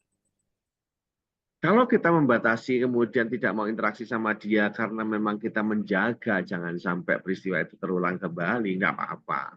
Sama halnya kalau saya kemudian ketemu mantan saya sudah punya istri, kok ngapain ketemu sama mantan saya ini? Menjaga. Jangan-jangan saya sudah sebenarnya udah rilis mantan saya, tapi mantan saya masih cinta sama saya ini. Kan jadi malah bahaya gitu. Sama-sama sudah berkeluarga, akhirnya jadi selingkuh. Nah, masalah baru muncul gitu ya. Jadi menjaga jarak untuk membatasi sikap itu tidak ada masalah. Tapi sebenarnya balik lagi bahwa eh, ketika kita masih timbul marahnya, timbul bencinya, timbul cintanya, ya itu berarti belum belum memaafkan, belum benar-benar merilis itu emosinya. Jadi memaafkan itu ya yang namanya memaafkan itu benar-benar sinergi. Ya, sinergi. Balik lagi tadi body mind and soul one system, sinergi. Pikiran kita juga benar-benar mempersepsikan itu sesuatunya menjadi positif. Hati kita benar-benar merilis emosi itu gitu ya. Emosi negatifnya gitu ya. Kemudian tubuh kita ini benar-benar bereaksi ketika ketemu orangnya juga nggak berkeringat dingin, nggak berdegup kencang badannya gitu ya, nggak mengepal pengen meninju.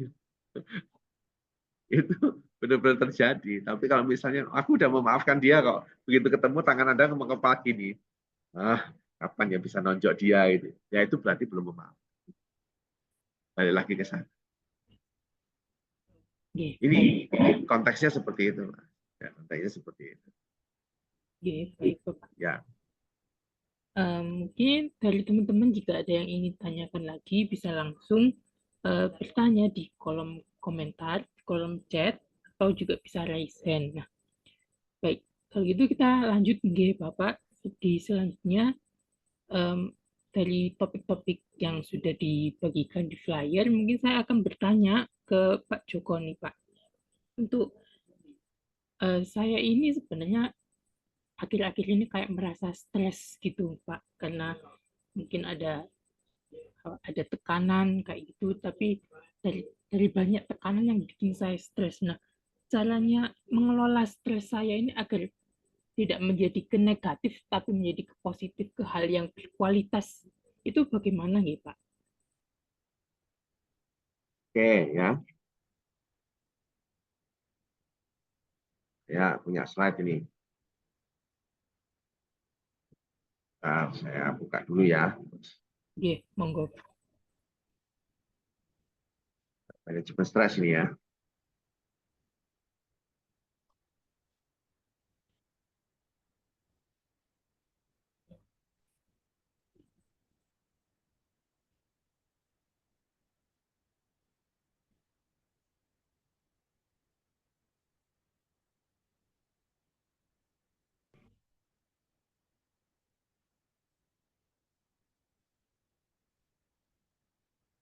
Nah ini Mas, ya. Apa sih manajemen stres ini ya? Kalau kita Mas novel tadi stres ya, manajemen stres itu adalah serangkaian cara atau strategi untuk mengurangi dampak negatif stres. Jadi, orang pada kondisi stres itu karena dia awalnya merasa cemas, Mas, gelisah. Orang yang merasa gelisah, cemas gitu ya.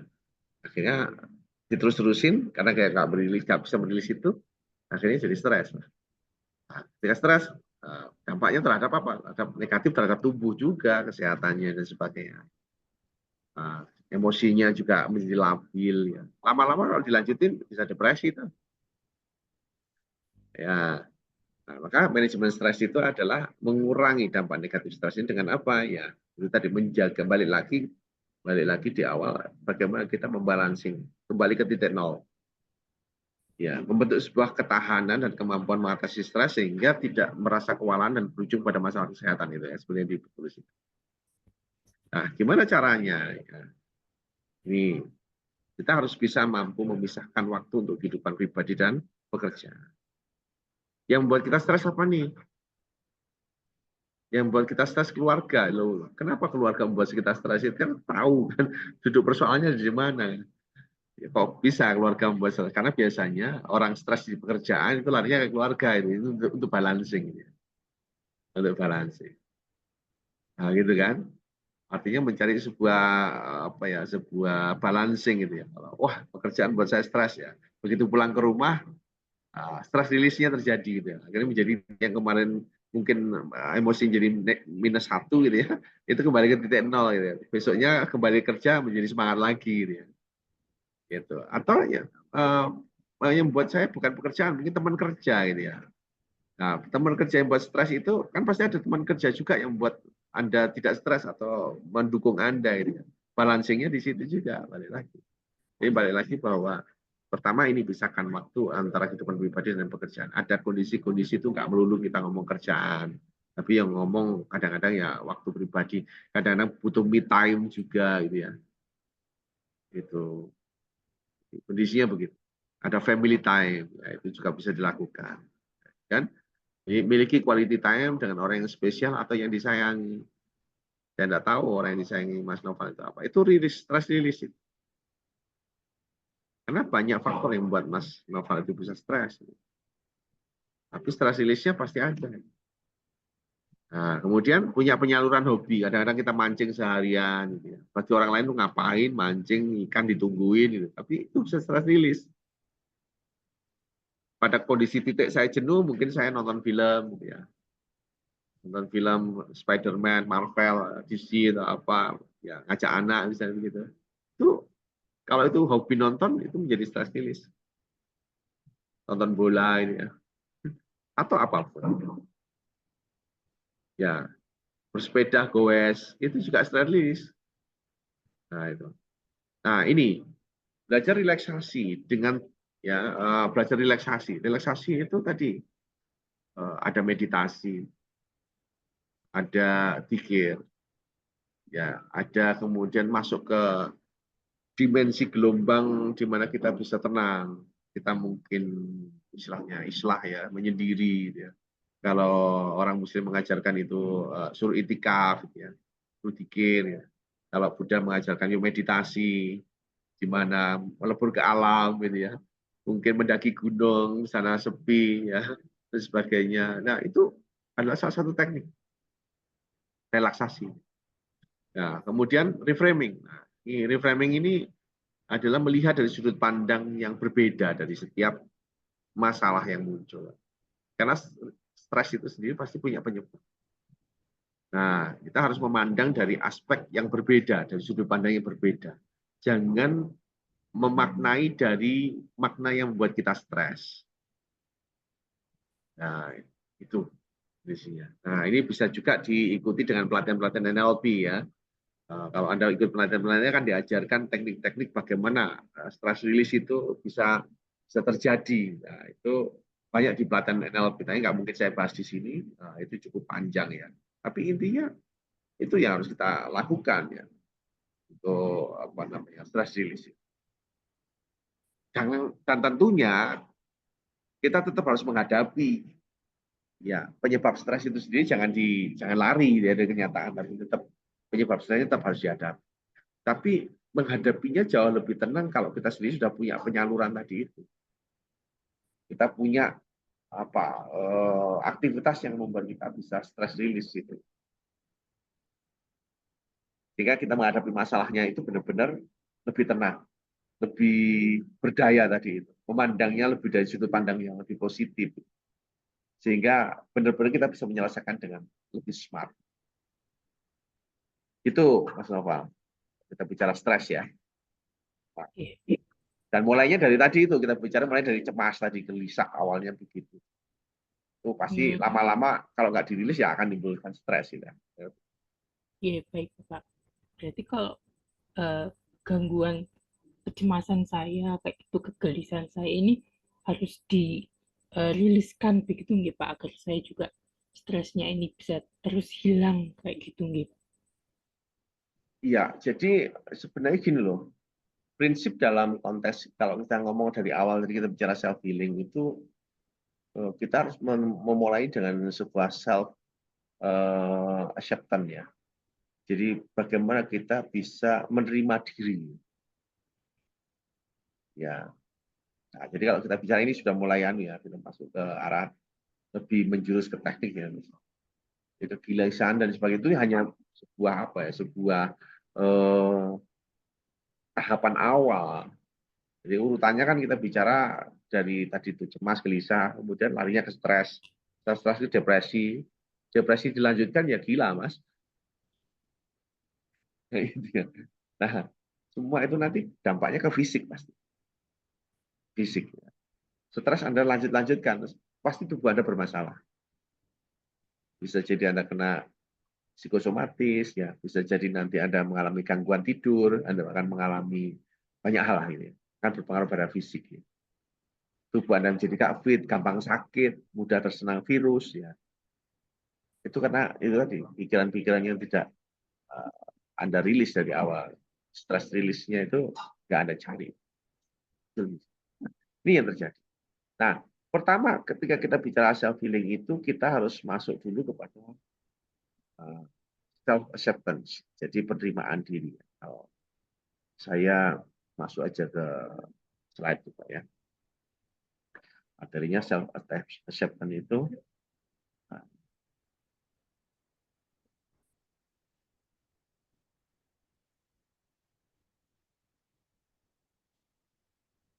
nah,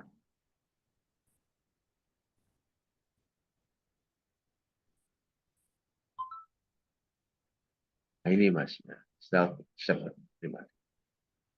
Jadi kita ini hidup ini dengan kondisi yang sekarang ini kita nerima nggak sih? Kita hidup dengan kondisi yang ada di sini ini kita sebenarnya mampu nggak ini? Ini ada salah satu pertanyaan juga ya di yang dari YouTube streaming ya. Susah sekali Kak. Kita ini kadang ketika menghadapi situasi yang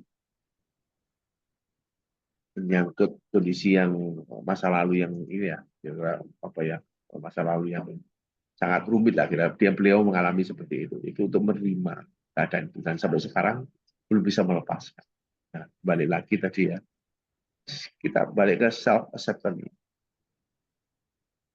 Peristiwa yang terjadi kepada diri Anda itu jangan kemudian bertanya why me, kenapa saya ini. Jangan-jangan Tuhan mengatakan ya memang harus Anda ini. Jangan-jangan memang maksud Tuhan ya memang itu untuk kamu gitu ya, bukan untuk yang lain gitu ya. Why me? Kenapa saya? Iya memang kamu gitu. Kalau kira begitu. Jangan-jangan memang begitu. Tadi terima diri dulu. Nah, sampai kapan itu mau dipelihara? Sampai kapan? Kemudian sampai emosi itu mau dipelihara. Nah, makanya kita lari ke sini dulu. Self healing itu kuncinya di sini dulu. Apanya? Kita self acceptance, penerimaan diri. Sikap dan kondisi positif seseorang untuk menerima segala hal yang ada pada dirinya, baik kelebihan maupun kekurangan, termasuk semua kejadian yang Anda alami dalam hidup ini, terima dulu. Jangan tanya why me. Tapi memang ini untuk saya. Ini untuk saya. Itu ya.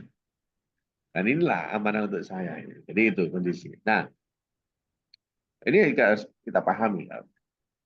Hampir semua penyakit berawal dari pikiran. Dan berakhirnya juga di pikiran. Jadi ketika kita misalnya dikasih sakit fisik gitu ya, ketika pikiran kita menjadi tenang, endorfin kita, hormon endorfin kita diproduksi lebih dan pada akhirnya membuat kita jauh lebih bugar, mendukung kesembuhan kita lebih cepat. Ya, dengan pikiran positif, ya dalam pikiran kita dapat menyembuhkan penyakit apa. Artinya apa? Ya, dengan pemikiran kita positif, energi kita akan jadi positif. Tapi energi negatif memperparah keadaan kita. ya dukungan penyakit terkait dengan obat-obatan secara medis dan sebagainya itu untuk balancing fisik kita mempercepat ya. Nah, pikiran kita juga harus menjadikan itu menjadi jauh lebih positif. Saya kena COVID dulu pernah ngamar di IGD itu 23 hari ya. Ya. Ada teman saya yang sama-sama dulu di kamar itu, saya mulai dari satu kamar itu isinya 20 orang sampai akhirnya dipindah ke kamar yang isinya 8 orang. Ada yang masuk pagi, malamnya meninggal, dan itu satu kamar ini. Bayangkan stresnya setengah mati yang pagi ngobrol-ngobrol besoknya dia pulang dipanggil dua ini. Dan itu di bed sebelah saya ini. Ada yang malam-malam teriak-teriak ini. Itu waktu COVID itu saya ngalamin ini. Tapi saya tetap positif. Kenapa kok saya ada di sini? Saya tidak pernah mengatakan itu. Ya, memang harus saya ada di sini untuk menjadikan hidup saya ketika keluar dari rumah sakit itu jauh lebih berharga. Menghargai pertemuan dengan keluarga saya, menghadapi pertemuan dengan teman-teman saya, menjadikan hidup saya menjadi jauh lebih manfaat. Ya, suka menolong. Karena saya tahu waktu itu saya sangat dekat dengan kematian ini. Dan ketika saya keluar dari rumah sakit, memberikan kesembuhan dari COVID yang pada saat itu mungkin sudah istri saya sudah tanda tangan pemakaman ini. Itu kemudian Allah memberikan kesempatan hidup kedua ini ya. Kenapa tidak kita menjalani hidup lebih manfaat bagi banyak orang? Jadi akhirnya menjadi lebih positif. Jadi sebenarnya adalah pikiran kita ini sebuah kanvas yang diproyeksikan di dalam sikap dan perilaku kita. Dan itu fisik lah yang akan menjadi tonggak dari ujung pelaksanaan dari semua pikiran kita. Ini dan ini semua yang kita bicara nanti di medan kuantum ya. Kita bicara di medan kuantum itu nanti larinya ke quantum healing ya. Itu ada teori yang mana tubuh itu sebenarnya ada sebuah keajaiban. Nah, keajaiban itu bisa terjadi apabila kita benar-benar positif terhadap hidup kita. Ya, dan kuncinya sebenarnya menghasilkan endorfin itu. Di mana endorfin itu ketika diproduksi itu sangat banyak, membuat imun tubuh kita itu sangat-sangat kuat. Dan itu terjadi ketika kita bahagia. Kita mempersepsikan hidup kita itu positif. Mempersepsikan hidup kita itu jauh lebih berdaya. Mempersepsikan hidup kita itu bermanfaat. Itu endorfin kita itu berlimpah. Nah, ketika endorfin kita melimpah, ya, maka tubuh kita menjadi jauh lebih berdaya. Tubuh kita menjadi jauh lebih sehat. Ketika ada kondisi tidak balance, percepatannya itu pulihnya akan cepat. Bahkan tanpa obat. Itu yang terjadi. Nah, saya seringkali sudah menerapkan ini cukup bertahun-tahun. Ya.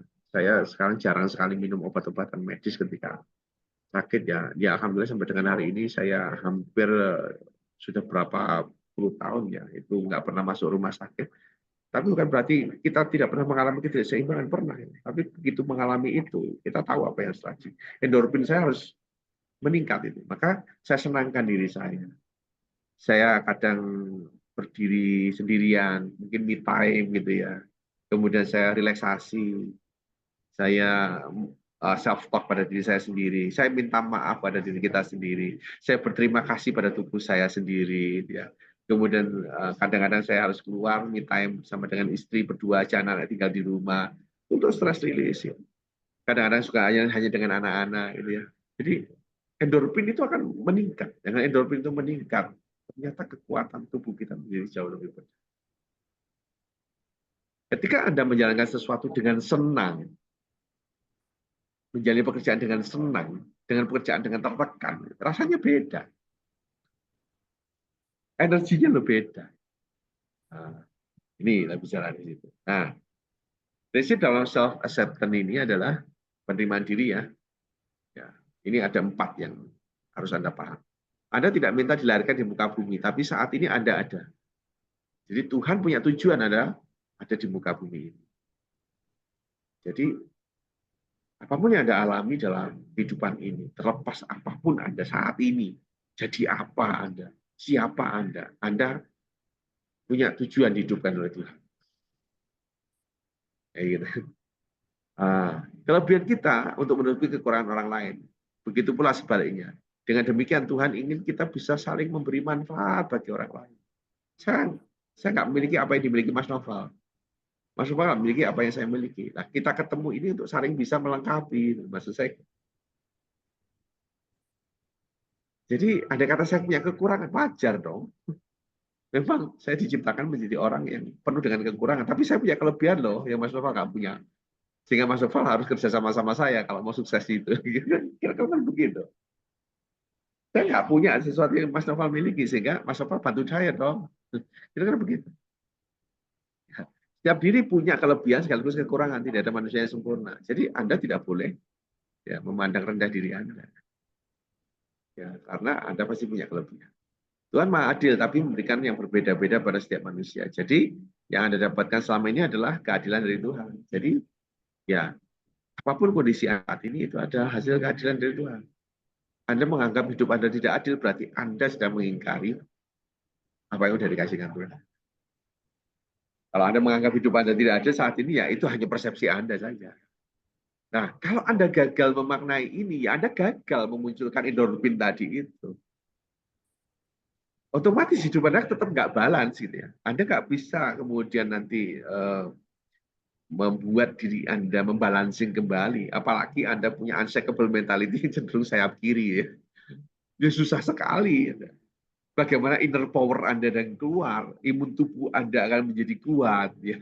Sementara Anda punya unshakable mentality yang cenderung ke kiri, yang membuat Anda tidak berdaya, Anda juga nggak mau menerima atau self-acceptance terhadap kehidupan Anda sendiri. Anda itu nggak bisa terima kenyataan hidup Anda saat ini. Saya jadi apa, nggak terima. Kok saya jadi begini ya, kok hidup saya begini ya, kok nasib saya begini. Begitu terus yang dia omong.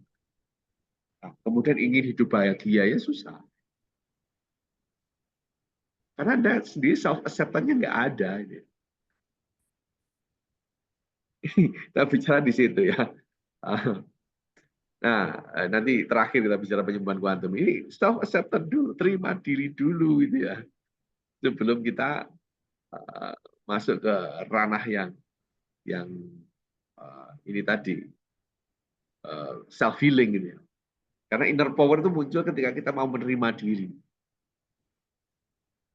Gitu. Nah, penerimaan diri itu diwarnai dengan itu tadi bahwa benar-benar kita menyadari betul kondisi kita saat ini itu jangan bertanya why me gitu. Tapi memang Tuhan mengatakan ini harus saya dan saya bisa melakukan itu. Karena Tuhan membebani kita dengan kondisi yang lebih kuat daripada apa yang kita alami saat ini gitu ya. Sudah diukur oleh Tuhan. Ya, kondisinya begitu. Itu Mas Nova. Iya, baik Bapak.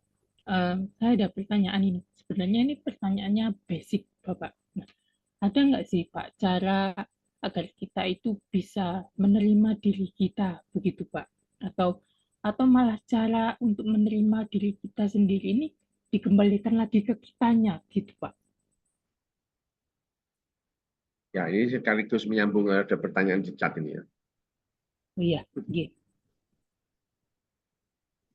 Kadang berat banget ya. Ya, terus bagaimana tekniknya agar kita juga menerima, apakah dikembalikan pada diri kita? Karena kalau kita tidak kembalikan pada diri kita, Mas, kita kembalikan pada siapa? Hidup ini kan tentang diri kita, bukan tentang orang lain. Hidup Anda dengan hidup orang tua Anda itu udah beda, Mas. Kalau orang tua Anda ini hanya sebagai perantara saja untuk membuat Anda ada kan, tapi yang menjalani kehidupan Anda kan tetap Anda, itu bukan orang tua Anda. Nah, kemudian Anda mau berbakti kepada orang tua, ini adalah juga hidup Anda. Anda kan punya pilihan mau berbakti atau tidak. Tapi kan Anda berbakti atau tidak, itu kan hidup Anda. Bukan hidup orang tua Anda. Gitu. Nah, gitu kan. Kita bicara begini. Jadi artinya bahwa sebenarnya dikembalikan pada kita, ya karena memang ini hidup kita. Kita yang menjalani itu. Nah, perkara kita kemudian mau membalancing itu, ya kita sulit menerima diri kita, itu butuh orang lain. Itu kan sebenarnya butuh saluran energi tuh, Mas. Itu tadi. Kita butuh penyaluran. Kadang penyalurannya juga dengan hobi, kadang penyalurannya dengan family time, kita penyaluran balancingnya dengan kita punya me time, ya. Kita berzikir, kita meditasi, itu kan banyak cara. Tapi kadang penyalurannya dengan kita ngobrol dengan sahabat.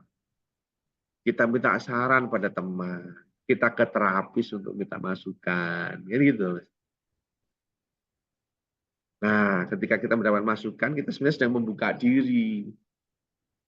Membuka diri untuk apa? Menyadari betul bahwa apa yang saya rasakan ini tidak balance.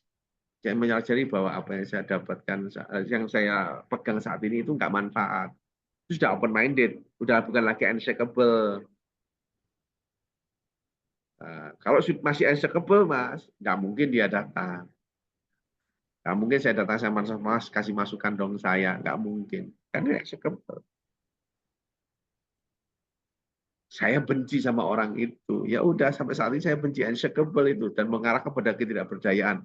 Begitu saya menyadari, saya rasakan kalau saya benci sama Mas Nova kok rasanya saya yang susah ya.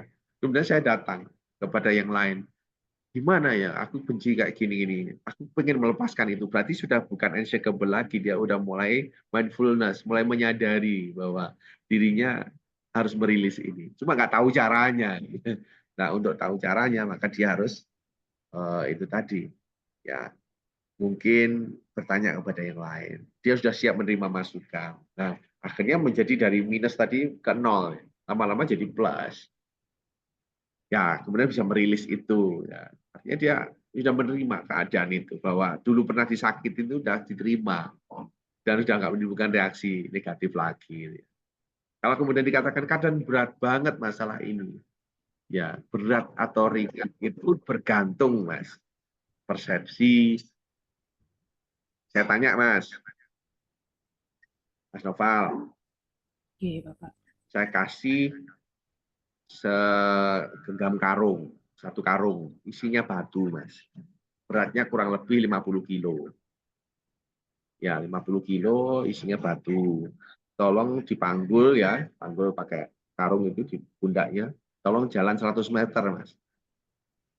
Ya, 100 meter, bawa batu ini 50 kilo ke sana.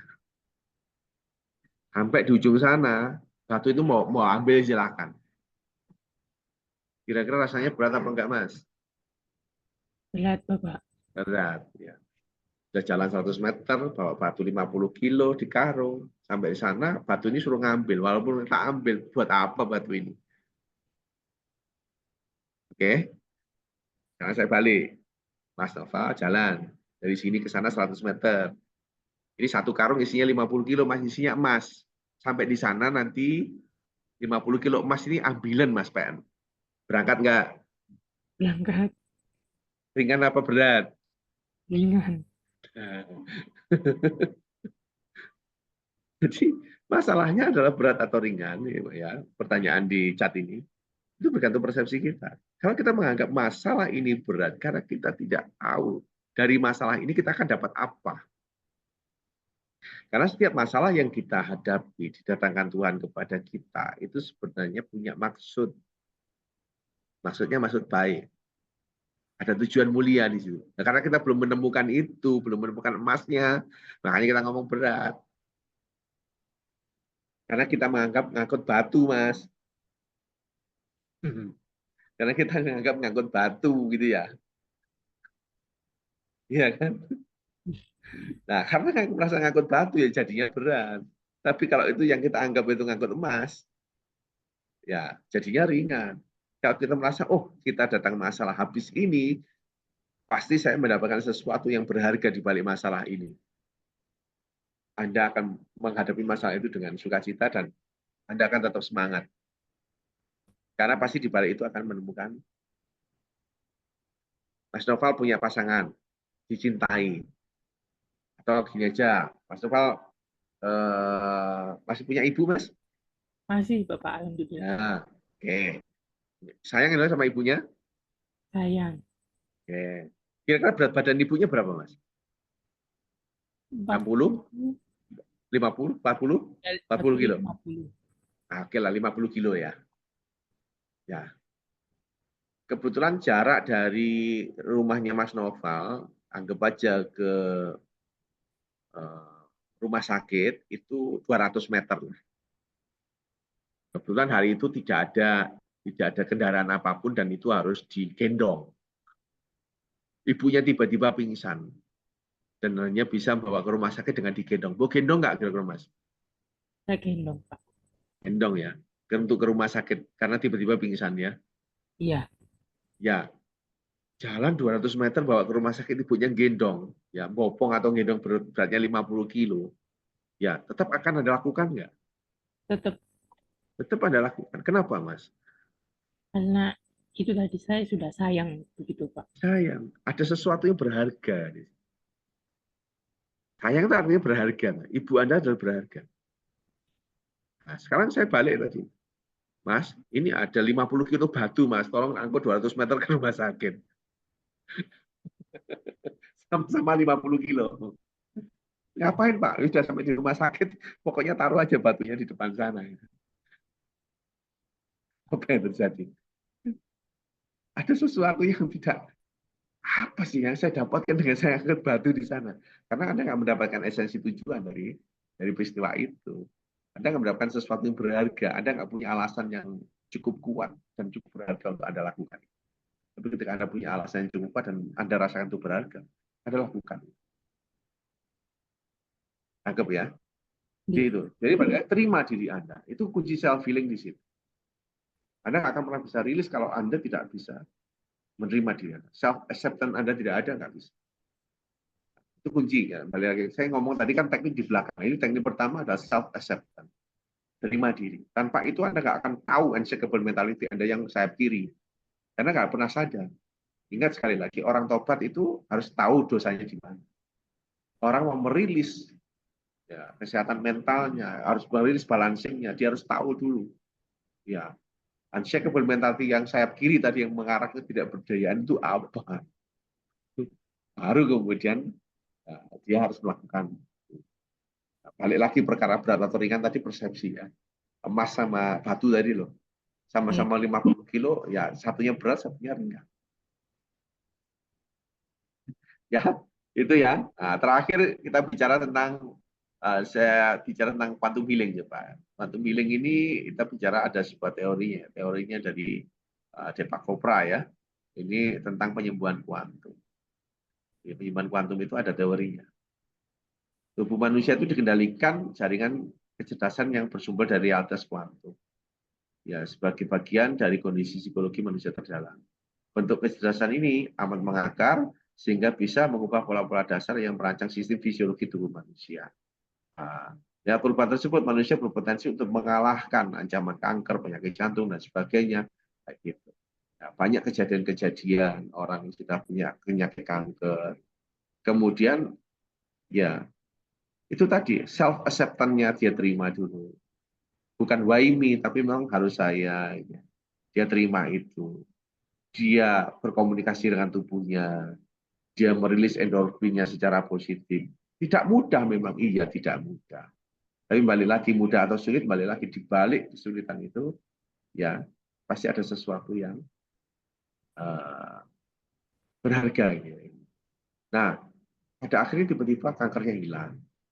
Bahkan dokter pun mengatakan, loh ini sebuah keajaiban. Ya, keajaiban muncul karena ini tadi. Ada realitas kuantum di dalam diri kita yang itu memunculkan sebuah kejadian-kejadian yang kadang itu irasional.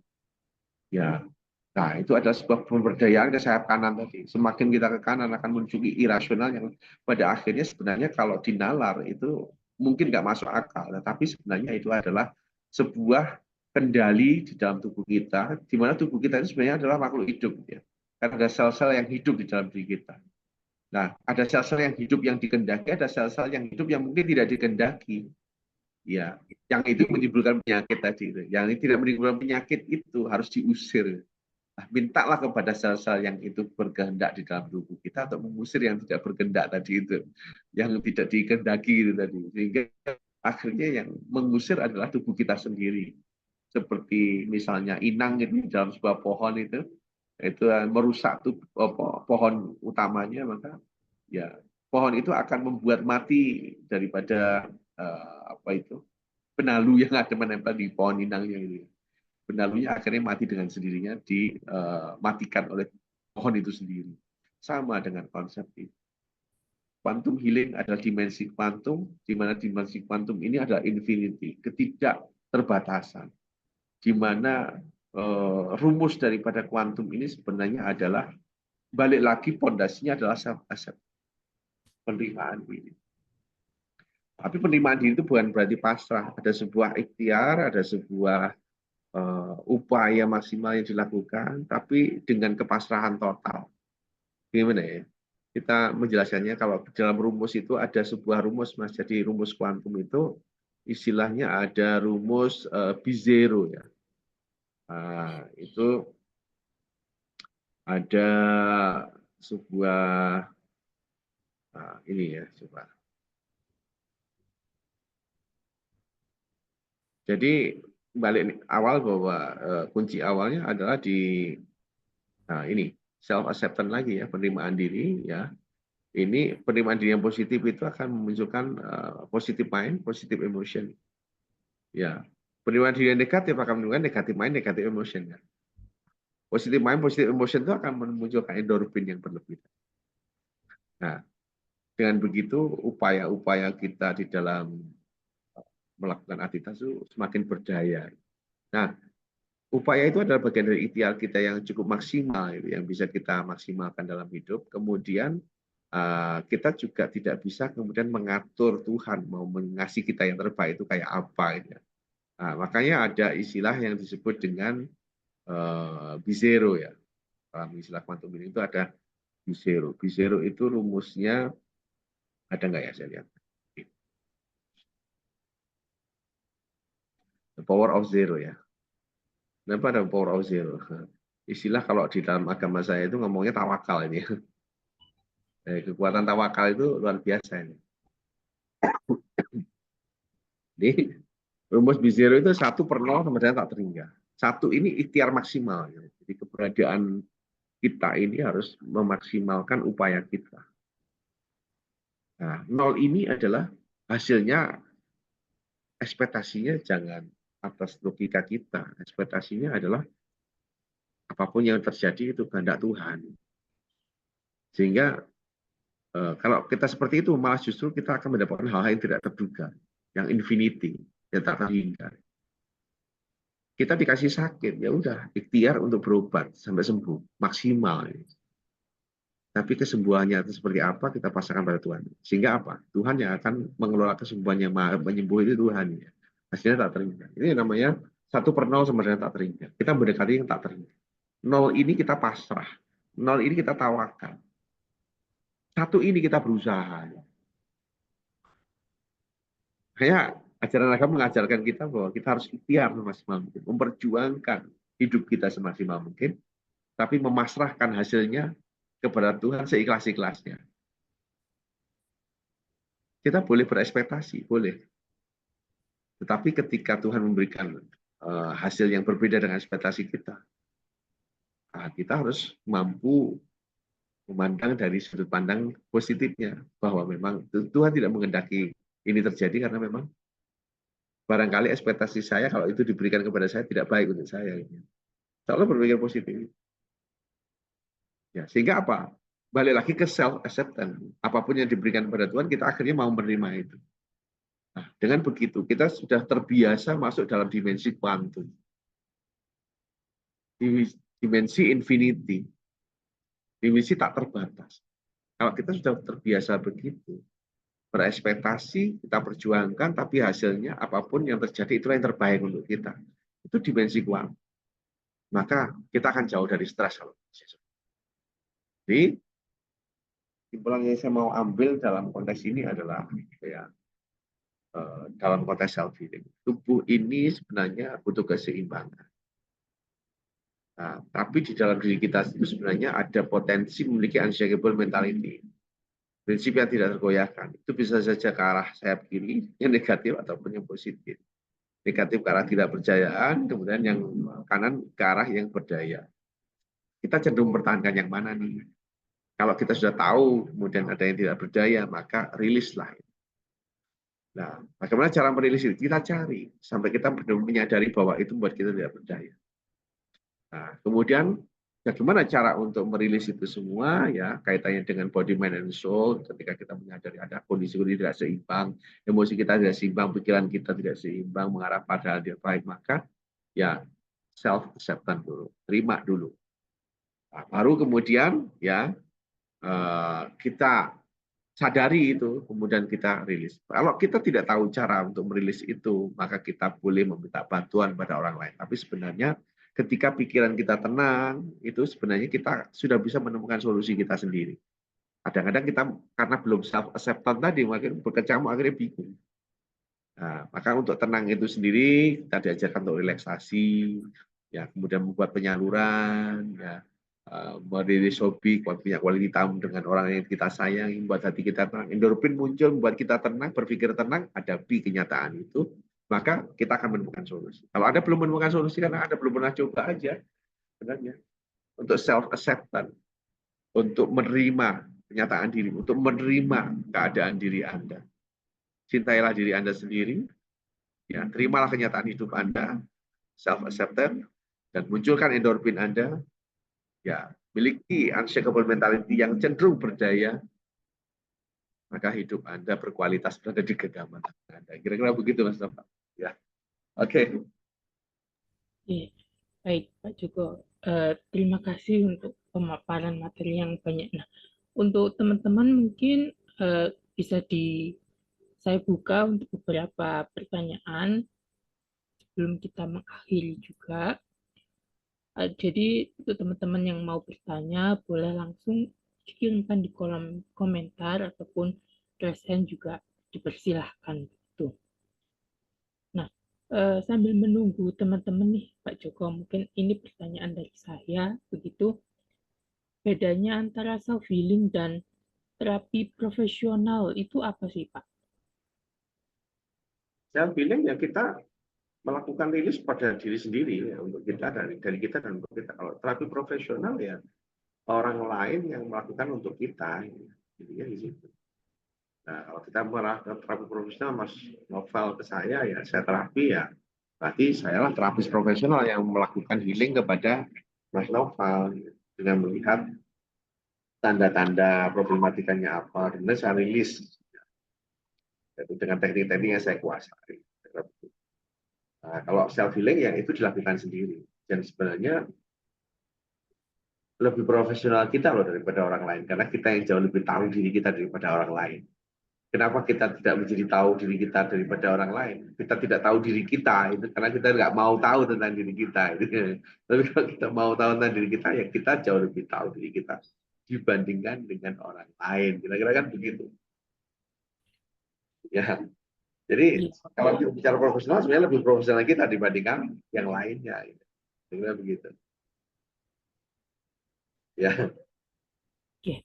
Baik Pak Joko, terima kasih banyak untuk Pak Joko. Nah, dari teman-teman sekali lagi saya ingatkan untuk yang mau bertanya, mumpung di sini masih ada Pak Joko yang sudah memberikan banyak informasi dan juga materi, bisa untuk langsung saja bertanya melalui kolom komentar itu ataupun raise hand juga dipersilahkan begitu.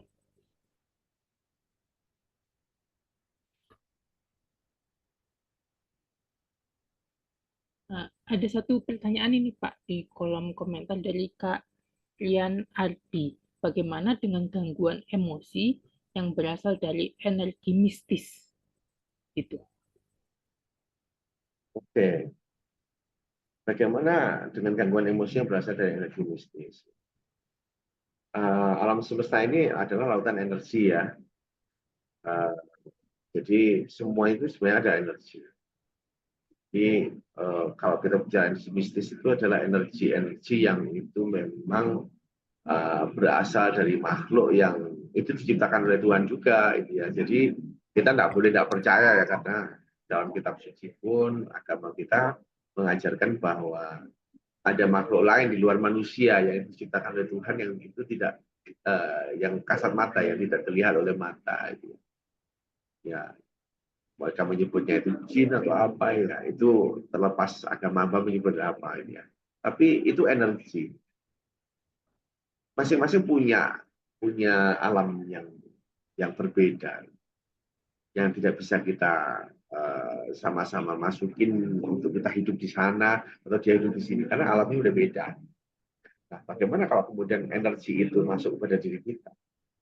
Pertanyaannya, kenapa bisa masuk? Apakah karena kita mengundang energi itu datang ke tempat kita sehingga mengganggu kehidupan kita?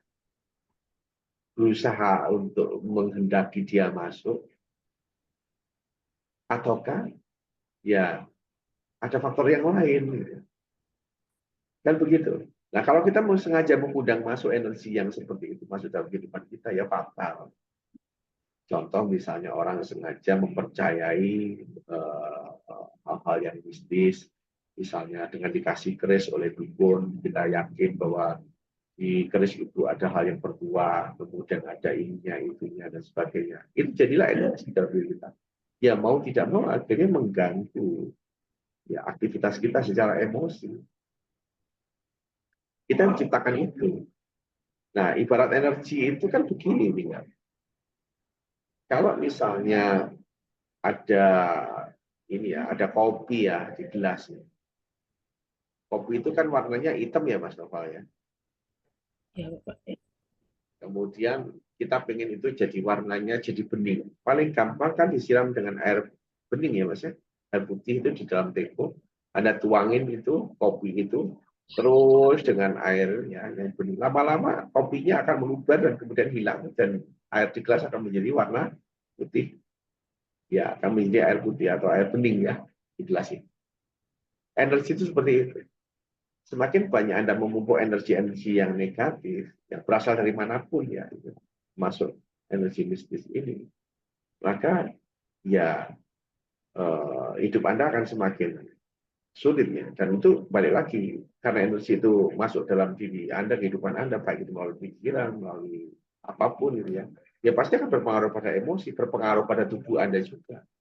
Nah, bagaimana untuk menghilangkannya? Anda isi hidup Anda dengan energi yang jauh lebih positif, maka energi yang seperti itu nanti akan hilang. Nah, bagaimana mistis itu sendiri, itu bukan ranah saya. Ya. Kalau kita bicara, Anda percaya pada mistis, itu silahkan. Tetapi saya lebih cenderung hidup saya tidak mendekati area itu. Gitu. Kemudian saya juga tidak terlalu mempercayai orang-orang yang mengatakan dirinya bisa hal-hal mistis itu. Tapi bukan berarti saya nggak percaya mistis. Karena balik lagi bahwa Tuhan pun sudah menggariskan dalam kitab suci yang saya yakini bahwa ada makhluk lain itu. Tapi saya nggak mau mendekati area itu. Jadi kalau ada orang mempercayai situasi mistis dan berusaha untuk memunculkan itu, ya saya berusaha tidak memasukkan keyakinan itu ataupun hal-hal itu ke dalam pikiran saya maupun eh, keyakinan saya atau kepercayaan saya. Saya lebih baik tidak bicara itu. Saya lebih baik tidak menggali itu. Saya lebih baik tidak mendekati area itu. Kalau dia mau percaya itu silahkan. Sehingga apa? Energi itu nggak masuk pada diri saya. Gitu. Hal-hal itu nggak akan masuk pada diri saya. Jadi saya lebih banyak mengisi kehidupan saya dengan hal energi yang jauh lebih berjaya tadi. Lebih positif tadi. Lebih membuat saya lebih manfaat. Gitu ya. Ke arah hal-hal unshakable mentality yang sayapnya ke kanan. Gitu.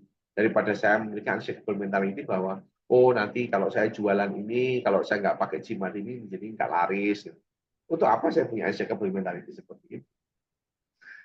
Itu saya hindari banget. Saya keyakinan saya lebih pada hal-hal yang mengarah kepada kepercayaan. Gitu. Saya lebih uh, menyukai 1/0 sampai dengan tak terhingga tadi itu. Jadi ya saya punya akal, ya saya optimalkan akal saya untuk berikhtiar. Saya punya fisik, ya saya optimalkan fisik saya untuk melakukan ikhtiar. Ya udah, hasilnya setelah itu ya sudah saya pasrahkan sepenuhnya kepada Tuhan untuk memberikan yang terbaik. Kira-kira begitu, Mas. Jadi balik lagi kalau itu adalah gangguan secara energi mistis, ya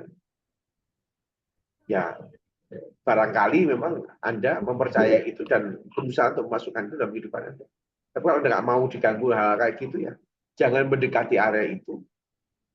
Ya, kemudian ibaratnya pintunya tutup aja lah gitu ya, biar tamunya nggak masuk, kira-kira begitu. Itu ya, menurut saya gitu Mas Ronald. Oke, baik Bapak. Untuk Kak Rian Ardi, apakah jawaban dari Pak Joko pemaparannya mengenai pertanyaannya sudah cukup jelas, Kak?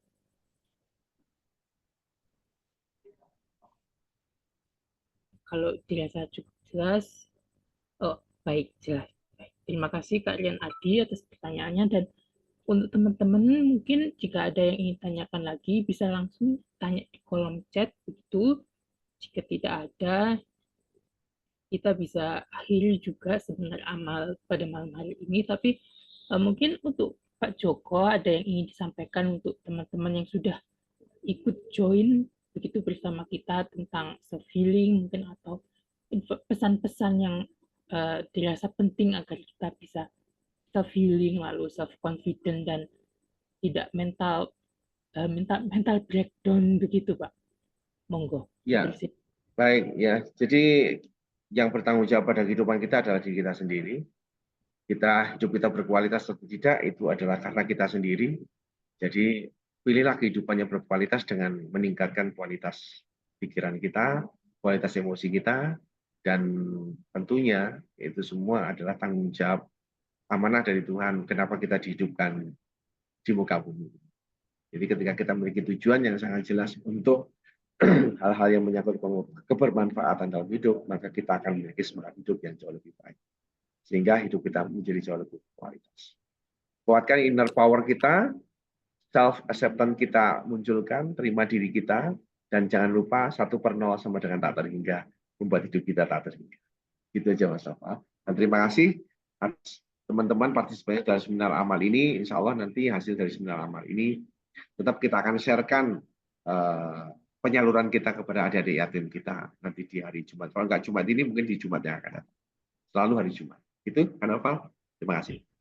Terima kasih Pak Joko atas pemaparan materi tentang self healing yang sudah banyak sekali memberikan pastinya sudah memberikan banyak sekali insight baru tentang kita bagaimana cara untuk menerima diri kita dan yang lainnya itu sudah banyak sekali yang saya dapatkan juga pada seminar amal kali ini. Sekali lagi saya ucapkan terima kasih untuk Pak Joko dan juga saya ucapkan terima kasih untuk teman-teman yang sudah menyempatkan join pada seminar amal malam hari ini. Saya rasa juga sudah cukup untuk seminar pada malam hari ini. Saya ucapkan sekali lagi terima kasih dan mohon maaf jika ada salah kata yang saya ucapkan. Selamat malam dan sampai jumpa di seminar amal berikutnya. Terima kasih teman-teman semua. Terima kasih Kak Noval. Terima kasih juga pada teman-teman yang dari live streaming.